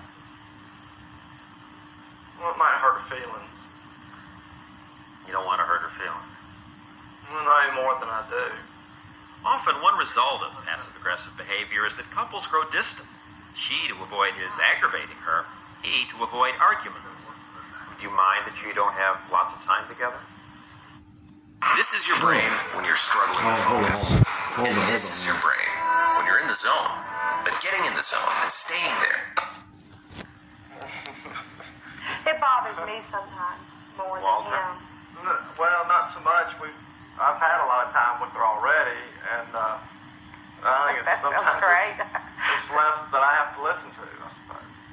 The problem with this couple, I think, and it's from the bit you show here, is that the conversations that aren't held between them. This is a good example of how passive aggression doesn't necessarily have to lead to divorce or separation necessarily, but it spoils and hurts a relationship which might have better potential. And are you going to stay together? Well, it looks like we're going to stay for a little while anyway. I hardly like that answer. So what should you do if you find yourself in this kind of relationship? Dr. Wetzler says that because the man often isn't even aware there is a problem, you women must take the lead. First, he says, so you don't feel abused, set clear priorities. Decide on a few things that are really important to you, whether it's calling at night, showing up on time Tuesday for dinner, whatever, and let the man know that those things are crucial for your relationship. Then, back off on the minor stuff. The less bossed he feels, the less passive-aggressive he'll be. Finally, don't forget that his behavior that makes you so crazy stems from his fear of confrontation. So encourage him to let it out, to have the confrontation. Tell him it doesn't mean the end of your relationship. You can say, go ahead, say what's bothering you. I won't leave you over it. Roseanne told us she'd prefer Walter just say no sometimes. The passive-aggressive man needs to realize that he does have choices. He does have control. Too often they feel like there's nothing they can do. He needs to learn that assertiveness is not the same thing as unleashed aggression. He needs to speak up for himself. He needs to take control of his life and take responsibility for the consequences of his actions. And not pretend to, like Homer does. I can't fake an interest in this, and I'm an expert at faking an interest in your kooky project. Why didn't you tell me you felt this way? You know I would never do anything to hurt your feelings. Good night. Amen. What if women do this too. Why just passive-aggressive men? Women do it too, and it builds Well, up. the book was about men. I see. But it can happen with either side. And certainly women may be more practiced at it because women, being the weaker, smaller sex, may have had to use passive methods to Well, get they're what they seen want. as the weaker, smaller in size. This is true, but traditionally... You're going to make me passive-aggressive. No, but it's true. You know, it's either that or the confrontation, and people are so afraid of that, John. They say it's just better to have the confrontation. I mean, certainly in some situations, it makes sense to be passive-aggressive. For Gandhi or for the young man who stopped the tanks in Tiananmen Square. But in a relationship, you're supposed to be of equal power, and then it's destructive. Yeah, we often like to ask about your own experiences. Are you? I am, very much so, and I have to hand it to my wife, who screams at me sometimes and says, just say no. I'd rather have you say no. I'll deal with it. I'll be angry. We'll work it out. But just say no if you want to say no. We've run out of time now, John, and I just have to say no.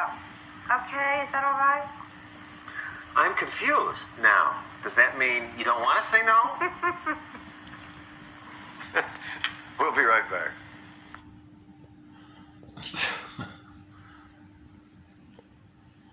(1993). This badly needs an update.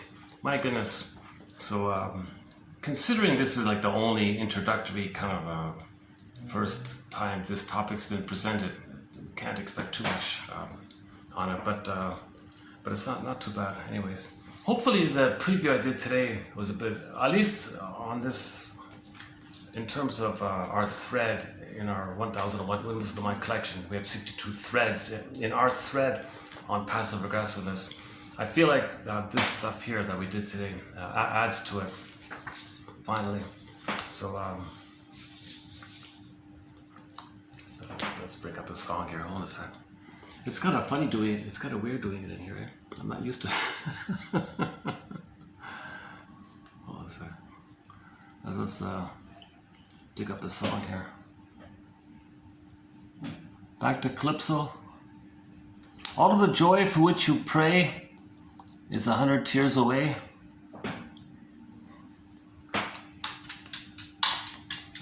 The singer's Vonda Shepherd. All of the joy for which you pray is 100 tears away. So the passive-aggressive person, if they can admit the sadness underneath their anger, that applies to everybody, right? Go ahead and cry now. Just give in to the madness.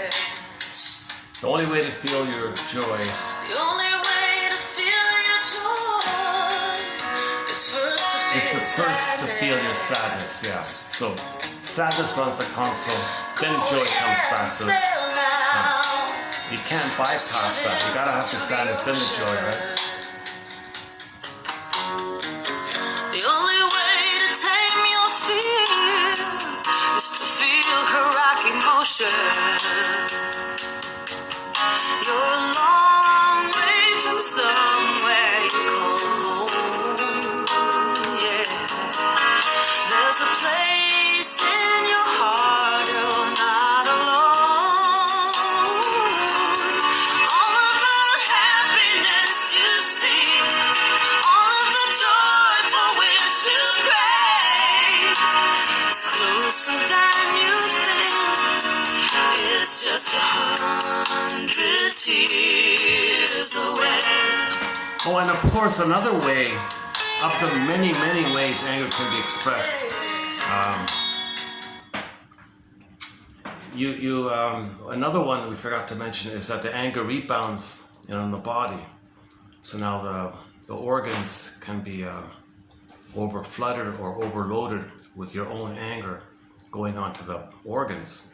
Okay, the theory about that is when the baby reaches out for mother's love and she says, you know, for whatever reason she doesn't meet the baby's needs, she's misattuned, malattuned, the connection's not there, she's in a bad mood, whatever's going on her end, and the mother doesn't meet the baby's needs. Okay, then the child's kind of emotional body freezes up. His energy goes to the survival limbic system where the anger is. Now he's expressing his anger at the mother. I'm angry that you didn't meet my needs for safety with you. I felt sad and scared, abandonment depression, abandonment syndrome, abandonment complex.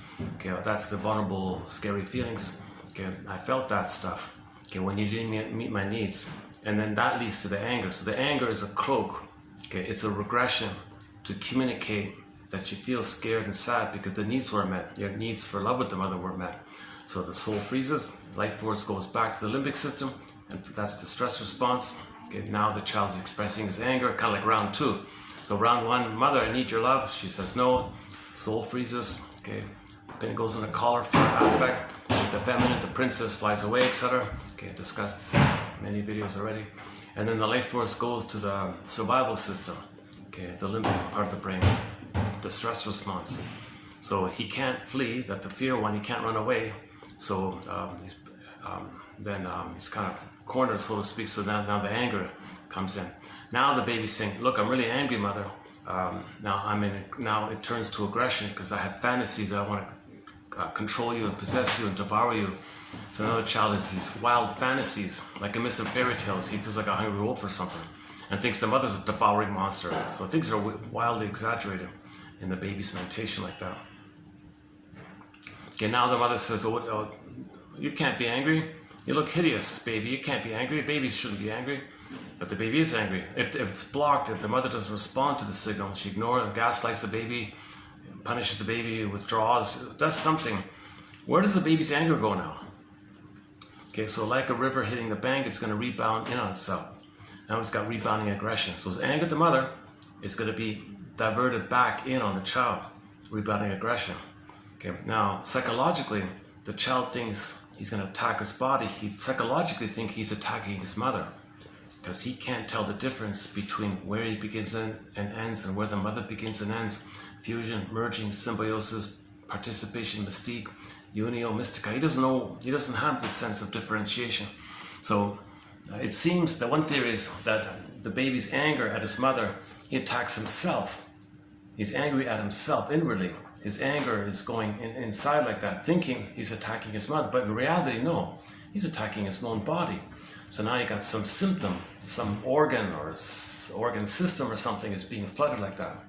Now that's going to lead to a symptom, psychosomatic symptom. So the body bears the burden, right? Every body tells a story. Psychosomatic symptoms are 99%, John E. Sarno says, anger at your mother. Just went in like that. That's an image for this is the howling man, the Twilight Zone called Howling Man. Okay, so the image for this is that the rebounding aggression. Okay, the child's life force is to live, L-I-V-E. Mother, I want to connect, blocked. Round 2, mother, I'm angry, I still want to connect by communicating my anger, blocked. Now, when is L-I-V-E becomes destructive, then it's E-V-I-L. Okay, it's destructive because he wants to devour the mother, think he can control the mother.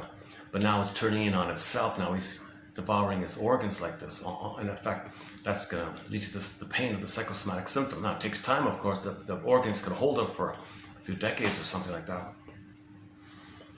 Now, the child's rebounding aggression towards his mother, a symbol or a picture to represent, to personify the energy of this rebound, of his own anger at his mother going in on itself, is the Diablos guy. Okay, the guy with the horns. Okay, any kind of destructive entity, devil, Satan, dark this, dark that, whatever. Any kind of character in folklore, mythology, fairy tales, Wicked Queen, any kind of devouring, angry, alien, sea monster, boar queen, any kind of image. Okay? In the Howling Man episode, it was called the Howling Man.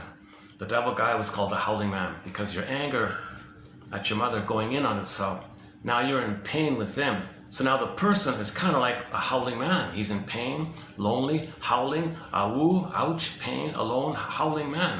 Okay? You're angry, the mother's going to yourself, you become a howling man, a man in pain, howling, screaming, like that.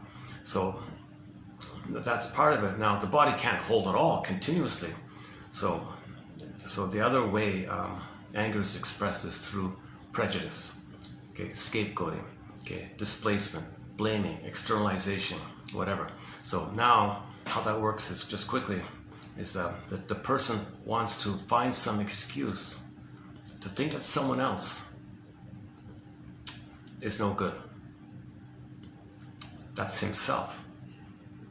If he can project him no good shame self onto someone else with his insults or jokes or negative jokes like that, then he externalizes, sees outward that thing about him. Now he's fused with the dangerous mother. Okay, so that means outside when he says someone is no good, poof, simultaneously there's a dangerous mother.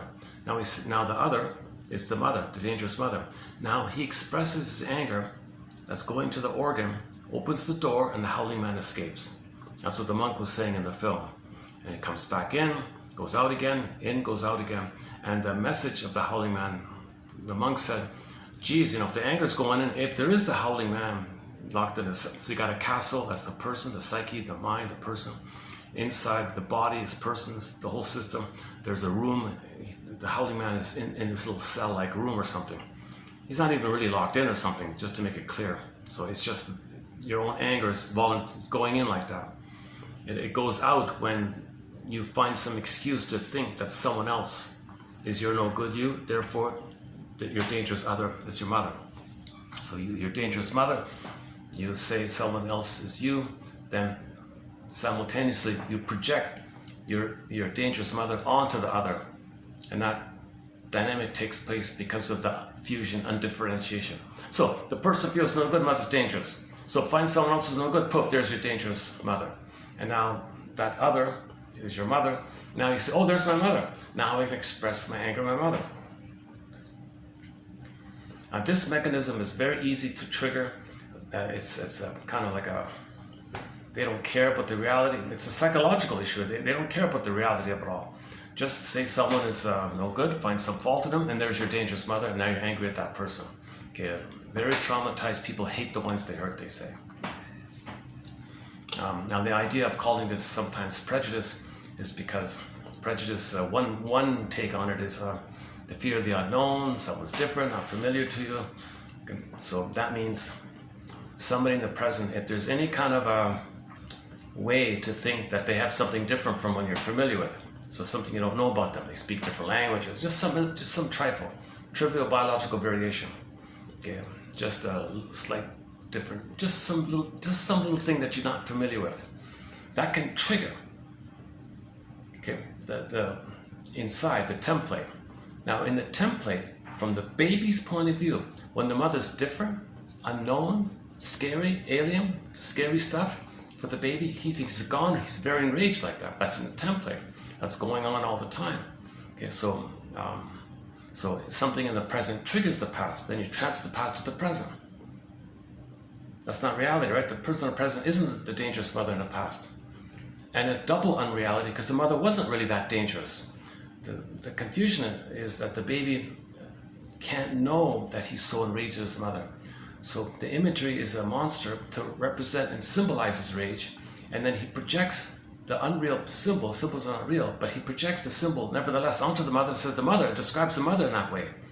The baby's way doubly off. Symbol's not real, the mother's not so dangerous. Baby thinks the mother's a monster, wants to eat him. Okay. So that's a coping strategy on the baby's end to kind of manage the situation. He does this paranoid schizoid mode of operating. The paranoid side like that, okay, and then psychic splitting. Okay, then it goes on. There's other mechanisms in the mind that the child engages in. But that part there about his rage making a picture of a monster and takes the monster picture onto the mother construct and now thinks the mother's dangerous like that. Okay, that's frozen, suspended, timeless, silent scream like that. unresolved, unfinished, and he's always angry. Although it's frozen, he's still always angry at the mother for this. So he's still angry at the mother like that. So later, if there's someone he can think is either A, no good him, poof, there's his mother, or someone who's unfamiliar, poof, the unfamiliar reminds him of when the mother was unfamiliar to the baby. But from the baby's point of view, when the mother is seen as unfamiliar, okay, she's a dangerous kind of thing. So now you say the person or present who's unfamiliar to you, you say he's so dangerous like that. Psychotic stuff, right? Secret psychotic. We're homotraumicus. See, that's... Okay, now I'll apply that to the passive aggressiveness. Okay, the passive aggressive entrenched personality style, okay, means everyone, they do it to everybody, it seems. They pretty much think everybody, for the most part, I guess.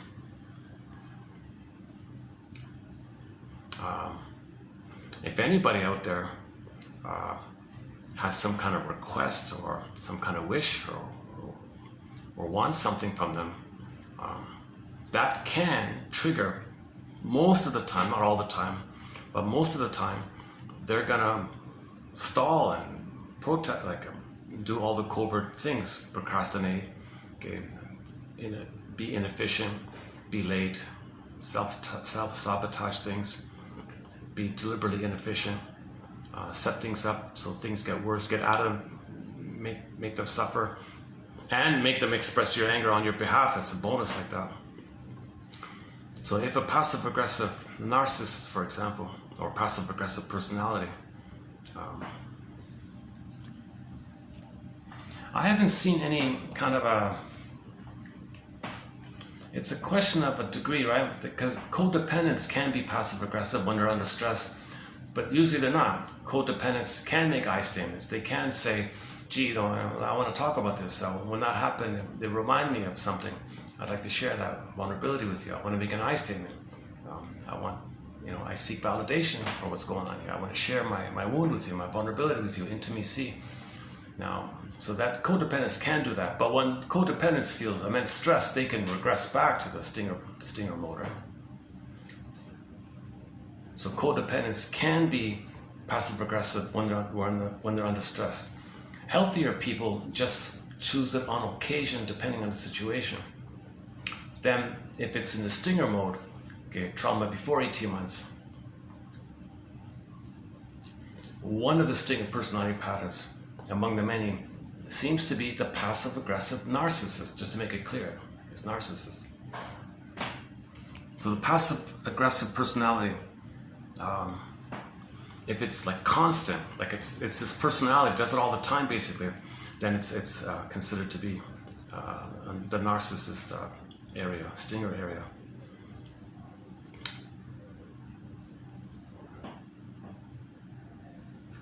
Now, okay, there's a whole topic about the different types of stinger personality. You got the waif narcissist, the voyeur narcissist, the clinging vine narcissist, the passive-aggressive narcissist, and a few others. The turtle narcissist. Okay, then you got the more overt, aggressive narcissism. Now, okay, so that's maybe like the bully pattern could be there, but you've got kind of like entitled types, like the Don Juans or the overtly exhibitionistically narcissist. Okay, and you can see it where they expect, with a sense of entitlement, that they have no empathy for others. They can't apologize or make an I statement to others, and they don't care like that. So you can have the charming narcissist in that area, like the Don Juan or the Don O'Hana for the female. Now the bully pattern is the added element with the bully pattern is that the trauma is much earlier on. So since it's much earlier on, there's always a sense of shame and fear and abandonment, depression. So there's a constant vulnerability bubbling all the time. So they're constantly aggressive. The more vulnerability, the more aggressive, obviously, right? So the bow, like the song says, the bow and arrow one. Trauma beyond 4 to 5 months, They might not be so aggressive, but they might just be entitled. I wonder if there's a passive aggressive. I see. So in the levels one, maybe we can say with their levels one, that levels 1 and 2 might be sort of the narcissistic kind of passive aggressive, but their levels 3 and 4 and 5. Well, 3 and 4, that's like the revenge area. Okay, that would be more like the bully or the vindictiveness stuff. But they're one about number 5. I got a hunch. There's something off with them with their number 5 one, because I tend to associate the self-sabotaging one more with the codependents and the pleasers. The codependents usually hurt themselves. So this one here about pyrrhic revenge, now that might be more in the codependent area. That could be like the higher functioning BPD or the histrionic, that kind of area. I'm not sure if so we'll pick up on that one.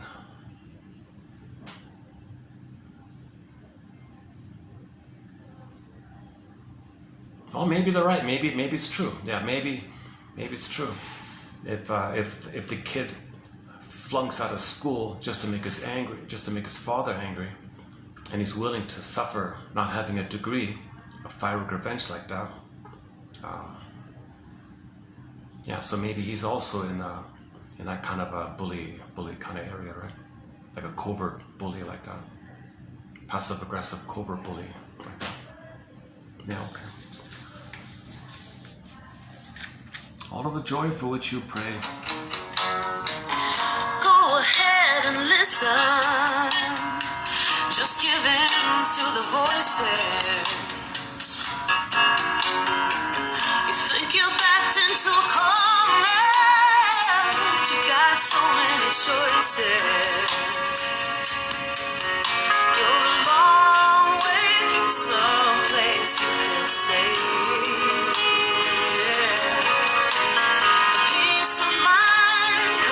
From just one place, all of the happiness you see, all of the joy for which you pray, is closer than you think. It's just 100 years away. Okay, maybe to apply today's topic with what we've been talking about is Mr. Walensky's theory about the trance. So if the mother is a hypnotist, okay, she has the watch on the little baby. Anger is forbidden, or anger is hideous. You cannot be angry. You cannot show anger. It's not allowed. I won't accept it. I'll punish you. Absolutely forbidden. You cannot show any signs of anger. Hypnotized, right? Okay, you got a baby. Okay, now baby, here's the watch. You do it to yourself. You keep hypnotizing yourself automatically. So he's going to hypnotize himself. So that's called the inner child of the past, now becoming a hypnotist, trained by the mother. So now within a person, you've got an inner child of the past inside your psyche, doing the watch, constantly, day by day, every day, hypnotizing the person through life. Anger is forbidden. Anger is hideous. Do not show anger. So the person goes to life, never show anger, never show anger. Okay, now he may hold it in the body, howling man. He may be howling inside. It's the pain, agony inside, the pecking feeling, the agony feeling, the stone feeling. But it's got to come out. Like the Twilight Zone said, there's got to be some way to sneak it out. It's got to come out. So one way it can come out is through these covert passive-aggressive techniques. Right? So prejudice can be one way, as mentioned before, and the other way it can sneak out is through passive-aggressive behavior. So passive-aggressive behavior is a covert way to get your anger out at your mother. Everybody's your mother, and just be difficult with everybody, but hide it because you can't be called out on being angry. So the thing is, they figure out a way to express their anger, but never be called out on it. all right? They may sense it or something. They may, whether or not they sense it, she said, they enjoy it, and nonetheless, on some superficial level. They're blowing off steam like that. So if a person is dysfunctional like this, it's because the inner child of the past is holding the watch all the time. You cannot express anger. You cannot express anger. Now maybe there's like the child has another hand. Oh yeah? I'll express it sneakily, covertly, with all these strategies. So maybe he's got like 2 watches. Don't overtly show anger. Okay, fine. I'll show it sneakily, covertly.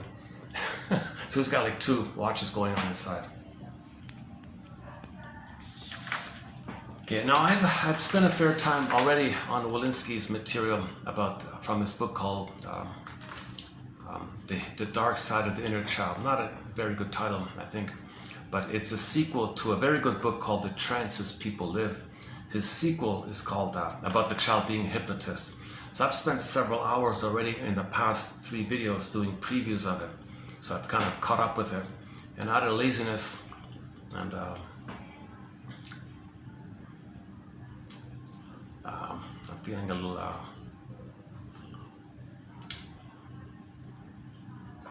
I'm not fully refreshed and energized today, so maybe out of am I being passive aggressive?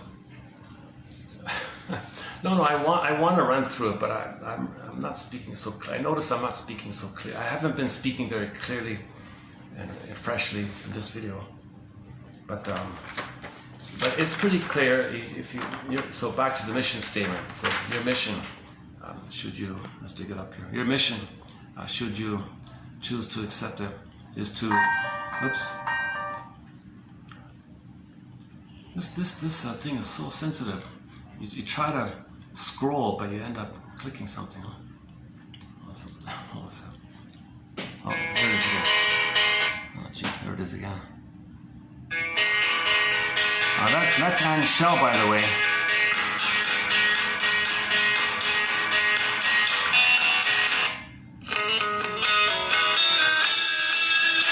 Oh, that's a good song. Lynn Miles. Yeah. Okay, your mission. Your mission, should you choose to accept it, submitted for your approval, submitted for your consideration, is to click the more link there, or see more link, or whatever it says. Skim the quotes, read them.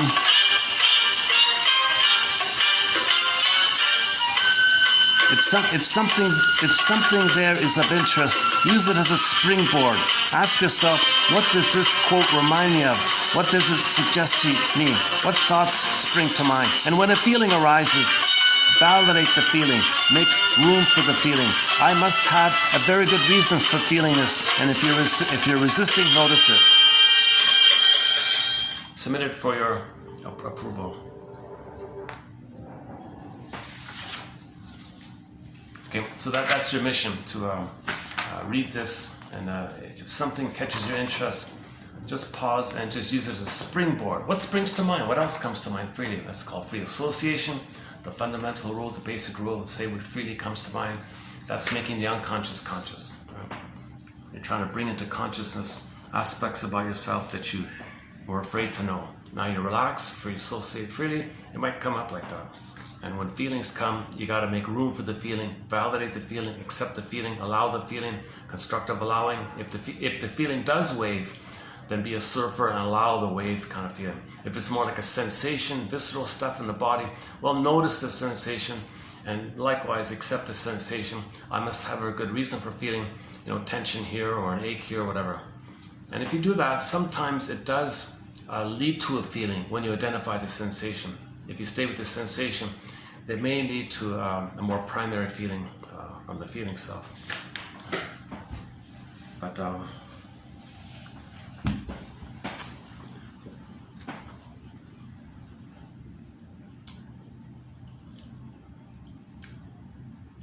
okay, okay, so it's all there. A wounded, traumatized child who uses trance states like going numb to survive. So the common one with trauma, the child's going to go numb somehow. He's going to be in a trance. the trance, the hypnosis. Oh, part of the watch is stay numb, stay numb.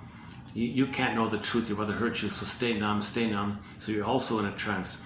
So the defense of being passive-aggressive, or the defense of being narcissistic, or the defense of being BPD, the defense of being bullying, or Iago, okay, codependent, these defenses will keep you numb. All defenses will keep you numb.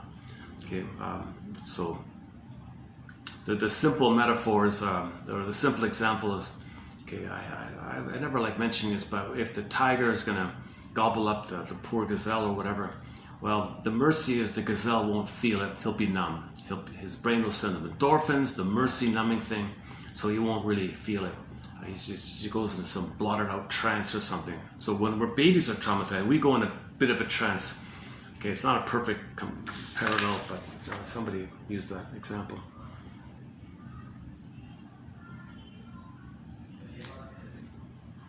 Okay, one example is being a people pleaser. So one child became a people pleaser. So the mother said, you take care of me, you please me, you forget about yourself. Hypnosis. Here you go. Take the watch, baby, and hypnotize yourself. And he stays in a timeless hypnosis. Now the inner child is hypnotizing himself. So he goes to life, and the adult, we, the person in the present, we are hypnotized by our own inner child of the past who's doing the hypnosis thing on us. So we got to at least observe this. Number one, observe that we're inner child of the past is hypnotizing us. You know, maybe, hey, inner child of the past, that's a nice watch you got there. I think I'm going to take it from you. I'm going to put it in a nice little box, and we'll bury it in the backyard or something. You know, so that facilitates that you no longer need to use the coping strategy that babies used in the nursery. You're no longer in the nursery, and you want to build the adult mind like that. Oh, his other metaphor was in trauma, the child's life is kind of like on pause or something. So imagine a video camera filming something, and then the photographer or the video photographer has his thumb or he presses the pause button, and the thing is paused. Now he goes to life with the camera, but the thing is paused at that past time. So you're going through life, but the pause button is still on. So we want to release that pause button, right? Out of the joy. So mourning is the process, like the song says, mourning is the process. Okay. Identify the truth. Your mother was impaired. She rejected your signals, didn't meet your needs, and you froze up like that. So admit the painful truth that your mother failed. The greatest hurt of all, mother failed me, mother betrayed me. She was kind of like the wicked queen in the Snow White story. You got to see your mother as wounded, as impaired. That helps. Now, babies use psychic splitting in response to trauma. So we got to find both and to heal the splits. So we can't live with either or thinking. Mother's not a goddess or demon, so you got to find, like the Jane mind means both and thinking, vertical thinking, three-dimensional thinking, something that includes how, in a way, the third side of the coin holds the other two sides. There's one coin, and the third side holds the other two sides. You got to find an attitude like that. You can't heal otherwise. Psychic splitting prevents mourning. Psychic splitting precludes healing and mourning. Then you don't get your beingness back, your being, your authentic self, your ontological self, your sense of self. Your sense of self will only come back after you resolve psychic splitting. That's the story of Baba Yaga. Baba Yaga is sort of like the gatekeeper. Okay, the guy's trying to heal. Oh, you want to pass? You want to heal? You're trying to heal? Well, first demonstrate both and thinking. Okay, if you still have jungle slogan thinking, adversarial thinking, either or thinking, my greedy, your greed thinking, okay, you're still doing psychic splitting. That means you're not facing the truth that your mother hurt you. If you face the truth that your mother hurt you, then you see her as a wounded human. If you see her as a wounded human, and you can hold the ambivalence to yourself in that place, then now things. That's a core part of it all. In the last video, I ran through some of those ones. Yeah, what else? Okay, in the trance, another version of the trance is the child's in a trance when, in terms of how he saw his mother and mother relate.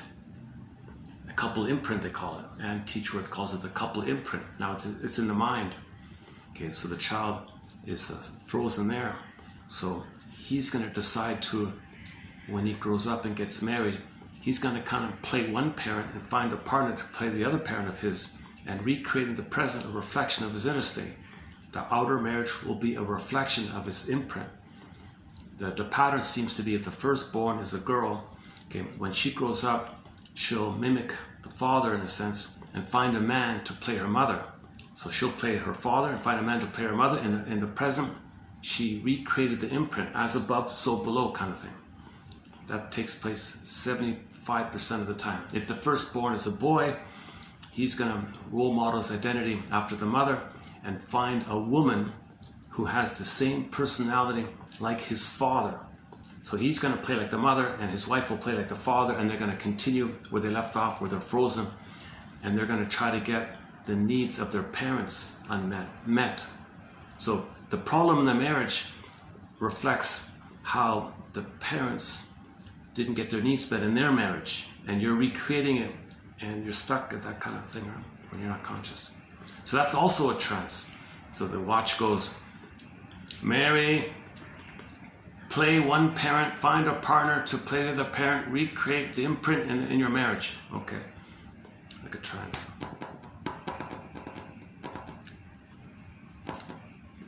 And this trance is also transferred, so you can do a little wordplay. He says,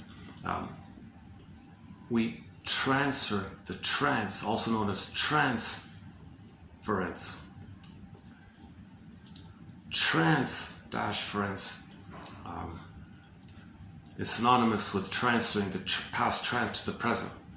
And ideally you want to detrance. If you can detrance and end your trance and have a trance ending, then you've transcended the trance.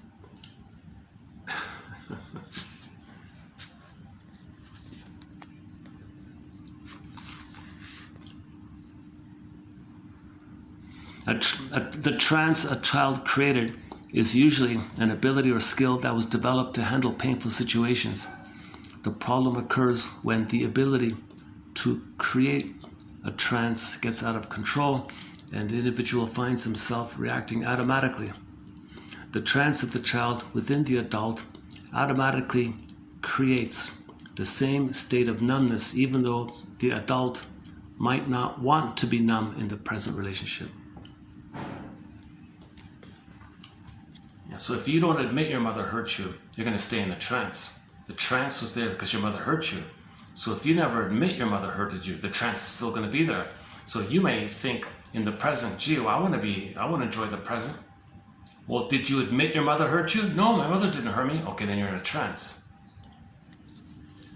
Back to the song, right? All the joy for which you pray is 100 tears away. The worldview of the child is time frozen, unbeknownst to the adult. This is a schema. So the freezing inside, the memories being frozen, also known as internal working model, schema, endopsychic structure, intrapsychic structure, template, blueprint, imprint. The adult in present time is in effect hypnotized by the wounded inner child's schema and reacts automatically. So that life is not experienced as it is in the present, but rather as it was in the past. So every day it's still the past, emotionally, psychologically, mentally speaking.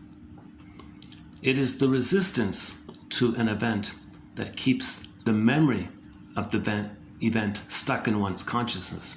So you don't want to remember. That's the problem. If you can find a way to remember by making inferences, for associating, interpreting your dreams, looking for your patterns, if you can find some way to be a Columbo, a psychological Columbo, existential Columbo, emotional Columbo, if you can find a way to be a psychological detective, it may lead to memory and feeling. Then you end the trance, and then And then you stop repeating. Then you stop transferring if you end the trance. If you stop transferring when you end the trance, to end the trance, you need memory and feeling. But to get memory and feeling, you got to interpret yourself. You got to make inferences and things. Be a detective. So we repeat the trauma again and again and again to help us look for clues. You know, whether we call it the inner child. Whether we call it the inner child schema, or some kind of subpersonality, or some kind of part or internal object, we are talking about a time-frozen position which acts as a way the child within views, experiences, and interprets the outer world. So he's going to interpret the outer world based on this imprint.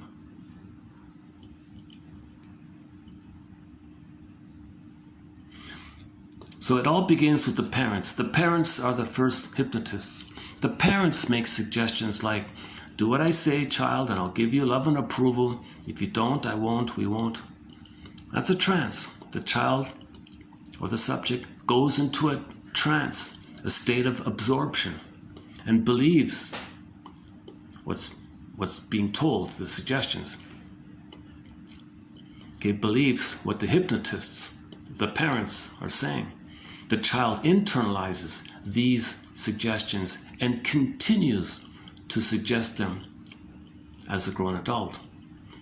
He calls this the dark side of the inner child of the past, hypnotizing the present time adult into problem states.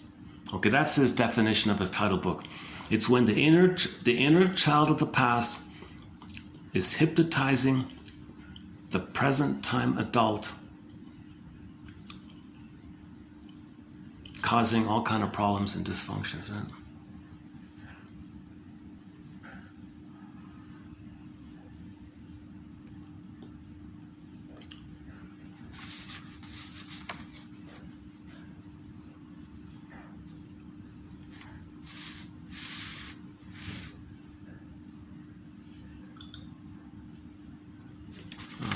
Okay, so that's 4.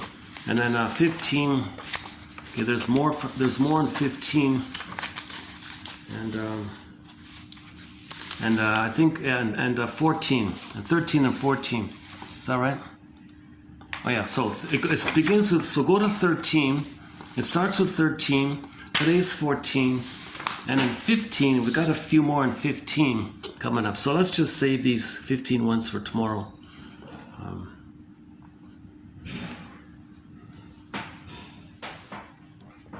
Maybe I'll just make this a shorter video. These are incredibly uncomfortable chairs. These flimsy little wooden things. There's no cushion.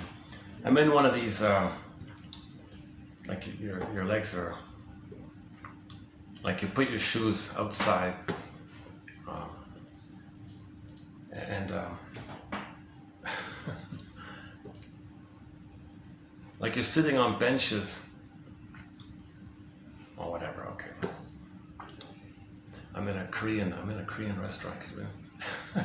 Just by chance, I just saw the sales promotion. Oh, let's take a look.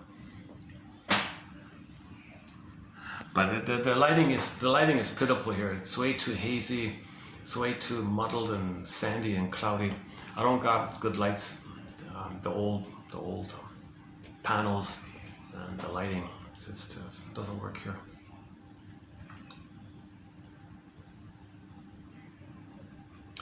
Did that clip come through out okay? The Scott Wetzler TV show clip? I'm tempted to play it again. I should have, it's close enough, right? I think it probably came out okay. Most of it was about interviewing that couple, right?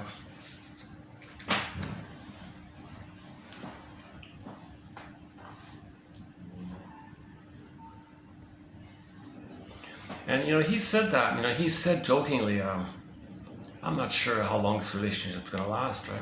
That's a very aggressive thing to say in a relationship, right?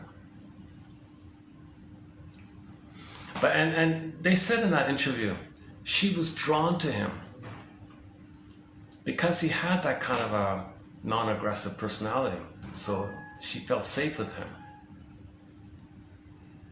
Now she's suffering by his snide little, sneaky little jabs, jab here, like that. Like those little, I don't walk with you, and I'm not going to cooperate with you. Now he may have chosen her because she expresses anger on his behalf. So maybe he gets some kind of relief when she throws a tantrum like that, starts shouting or something.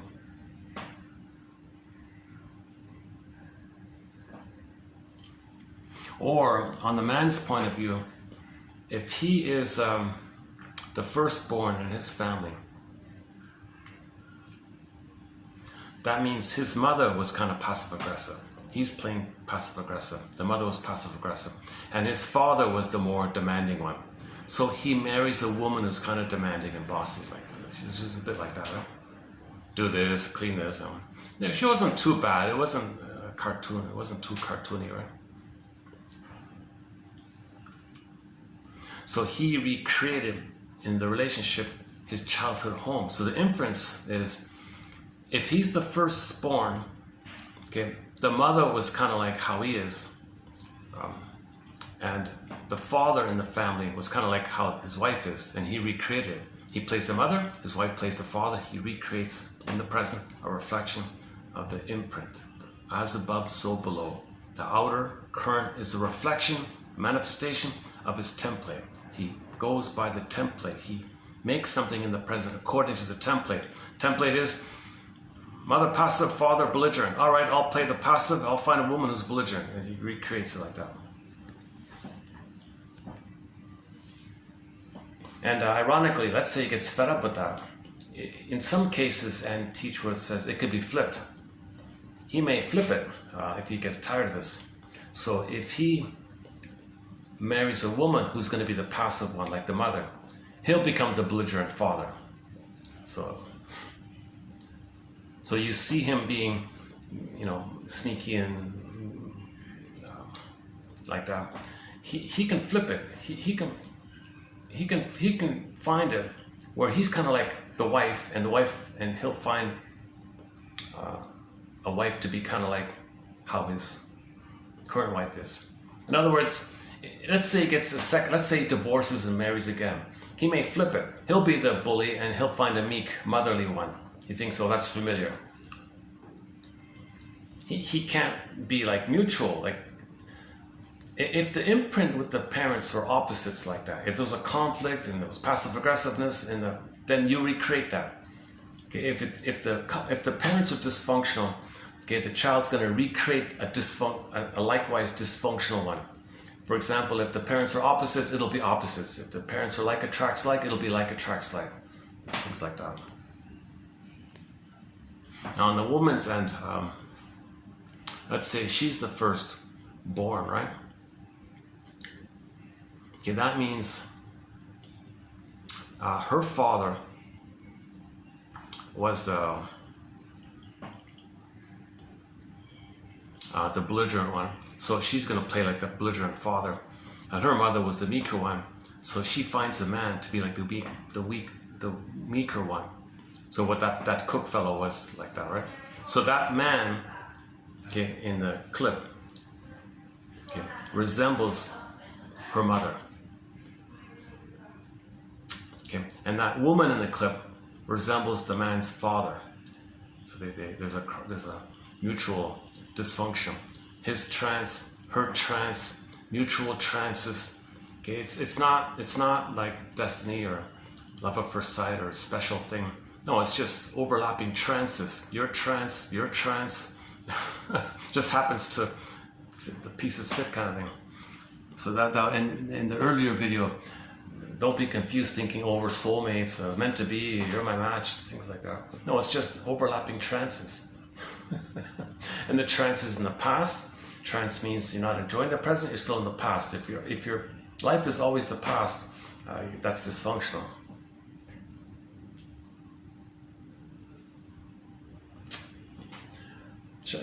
What do you think about this? How is it in here? My goodness.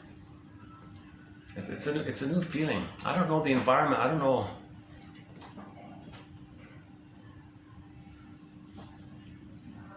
not even 100% sure. I wonder if this, no, it's got to be open now. She said it's open, yeah. I said I'll be here for 2 to 3 hours, you know, no problem. So it's got to be open, right? Luckily, no party beside me on either side, so it's kind of quiet around here.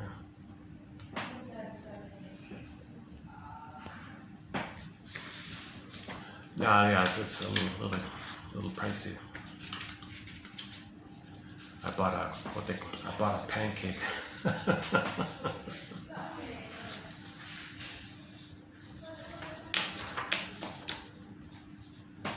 No, they call it a Korean pizza. You want to see it now? We're not doing food reviews here, right? Okay, anything else? Your mission? We did the mission, right? Another mission submitted for your approval and consideration, should you choose to accept it, is to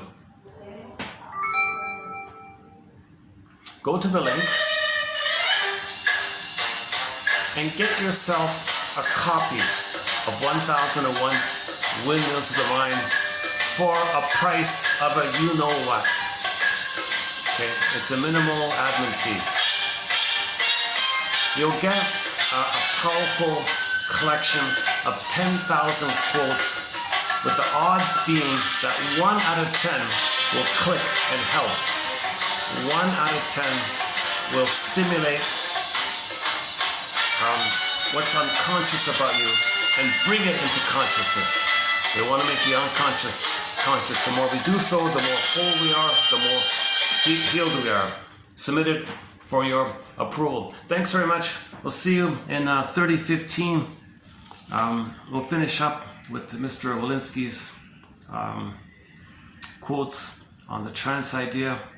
And plus there's one a self-help exercise. Actually, there's one good self-help exercise coming up by Brockman and company about the chair one, the Gestalt chair exercise. So we'll run through that one. I did a preview of it already in either the last one or the one before, but we'll run through it again as well. Okay. Thanks very much for the love of narrative medicine. Watch some Columbo, and I'll see you in the next video.